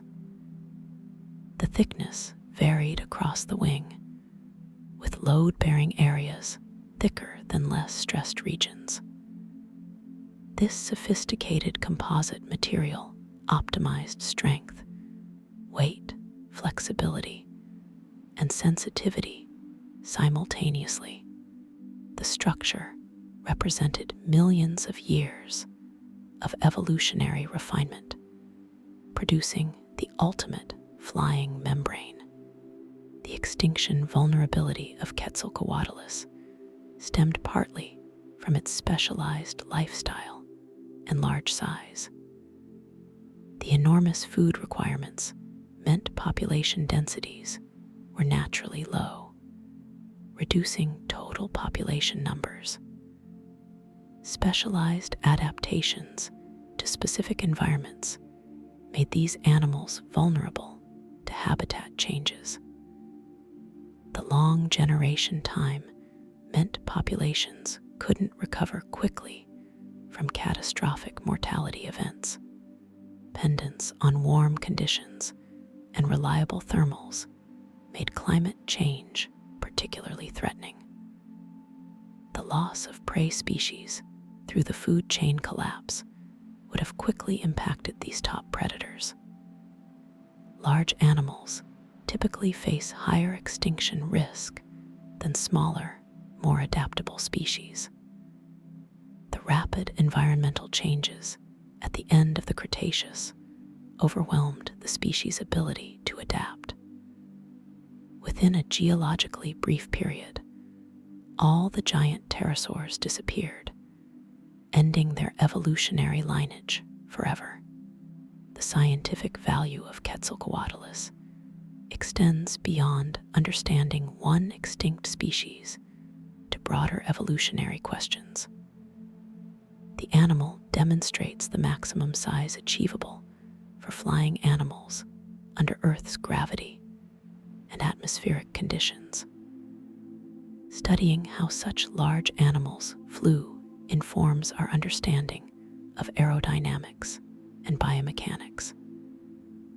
The evolutionary pathways that produced giant pterosaurs illuminate how complex adaptations develop over time. The extinction patterns help scientists understand how catastrophic events affect different types of organisms. Comparisons with modern flying animals reveal both universal principles of flight and unique solutions. The public fascination with these creatures makes them valuable for science education and outreach. Every new discovery about Quetzalcoatlus contributes to the broader understanding of life's diversity and capabilities. The animal serves as a reminder that Earth's past contained wonders equal to anything in our imagination. The leg muscle arrangements in Quetzalcoatlus supported both powerful jumping for takeoff and efficient walking for terrestrial hunting. The thigh muscles were probably quite massive, capable of generating explosive force during launch. The hip joint allowed a wide range of motion necessary for both walking and the launch crouch. Lower leg muscles controlled foot position and provided additional power during push-off. Muscle attachments on leg bones reveal areas of concentrated stress where forces were greatest. The leg bones themselves were robust compared to wing bones, built to support the animal's weight. Walking efficiency was probably quite good despite the large wings, allowing extended terrestrial foraging. The legs could fold somewhat during flight, reducing drag, though they remained partially extended.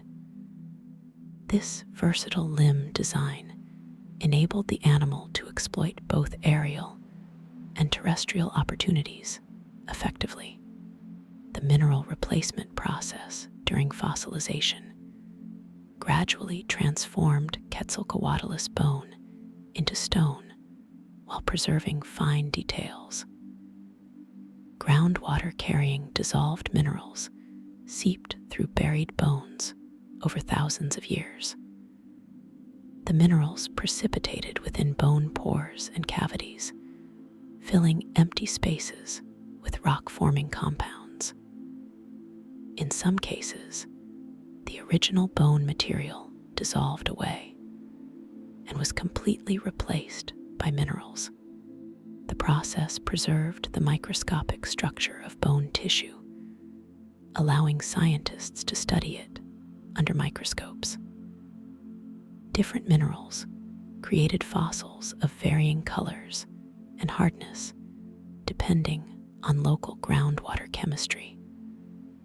The fossil material is often much harder than original bone, helping it survive millions of years of geological processes. Without this mineralization process, no bones would have survived to the present day. The fossils we study represent the stone ghosts of once living animals, preserving shapes, but not original substances. The wind resistance experienced by Quetzalcoatlus during flight depended on speed, body position, and wing configuration. At slow soaring speeds, resistance was relatively low, allowing efficient travel with minimal energy expenditure. Higher speeds increased resistance dramatically due to the square law relationship between speed and drag. The streamlined body shape minimized resistance, with air flowing smoothly around the torso and neck. The legs tucked partially during flight to reduce their contribution to drag. The wing shape could be adjusted to balance lift production against drag penalties. Rough wing surfaces from scales or damage would increase drag and reduce flight efficiency. The animal instinctively minimized resistance through body positioning, learned through experience.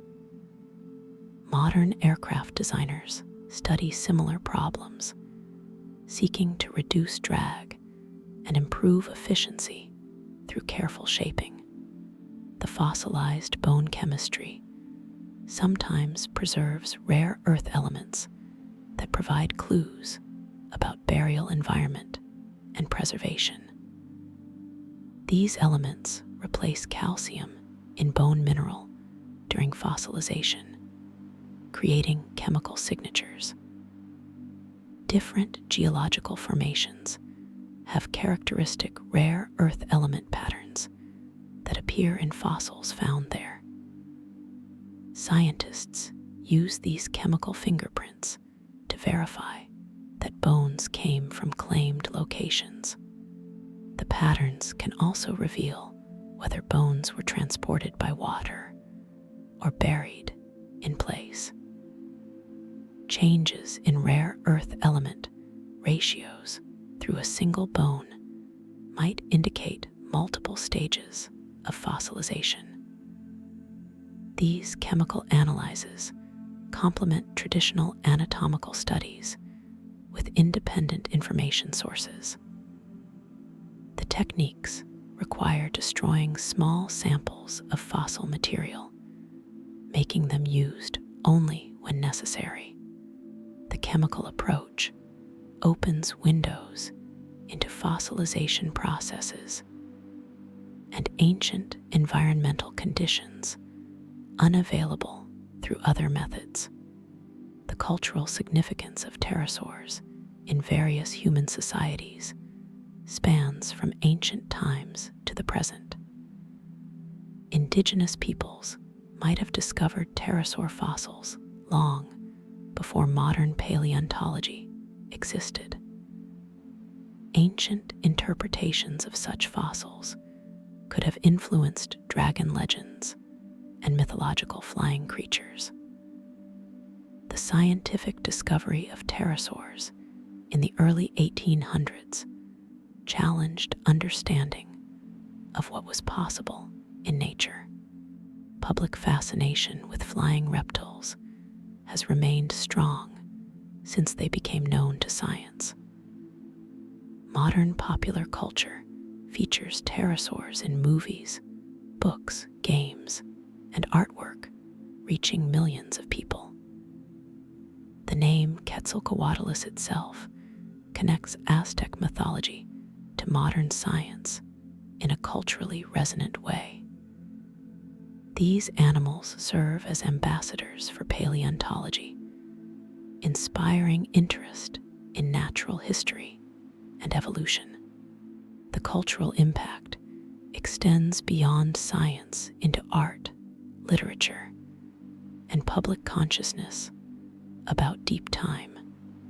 The wing aspect ratio, calculated as wingspan squared divided by wing area, determined Quetzalcoatlus flight characteristics. The high aspect ratio of approximately 8 or 9 was similar to modern albatrosses and gliders. High aspect ratio wings excel at efficient soaring, but provide less maneuverability than low aspect ratio wings. The design prioritized covering large distances with minimum energy over aerial acrobatics. Modern fighter jets have low aspect ratio wings for maximum maneuverability at the cost of efficiency. Commercial aircraft use moderate aspect ratios, balancing efficiency with practical constraints. The pterosaur wing design represented millions of years of natural selection, optimizing for its specific lifestyle. The high aspect ratio confirms that soaring flight was central to the animal's survival strategy. This single measurement encapsulates much about how the animal lived and moved through its environment. The intelligence level of Quetzalcoatlus remains difficult to assess, but was probably moderate compared to modern vertebrates. The brain size relative to body size was larger than most reptiles, but smaller than modern birds. The enlarged cerebellum indicates sophisticated motor control necessary for complex flight maneuvers. The optic lobes were well developed, suggesting advanced visual processing capabilities. Social behaviors like mate selection and territory defense require at least basic cognitive abilities. The ability to learn from experience would have been valuable for remembering food sources and safe roosting sites. Problem-solving capabilities were probably limited compared to highly intelligent modern birds like crows. The brain structure suggests an animal capable of complex instinctive behaviors with some learning flexibility. Intelligence served survival needs without approaching human-like reasoning or abstract thought.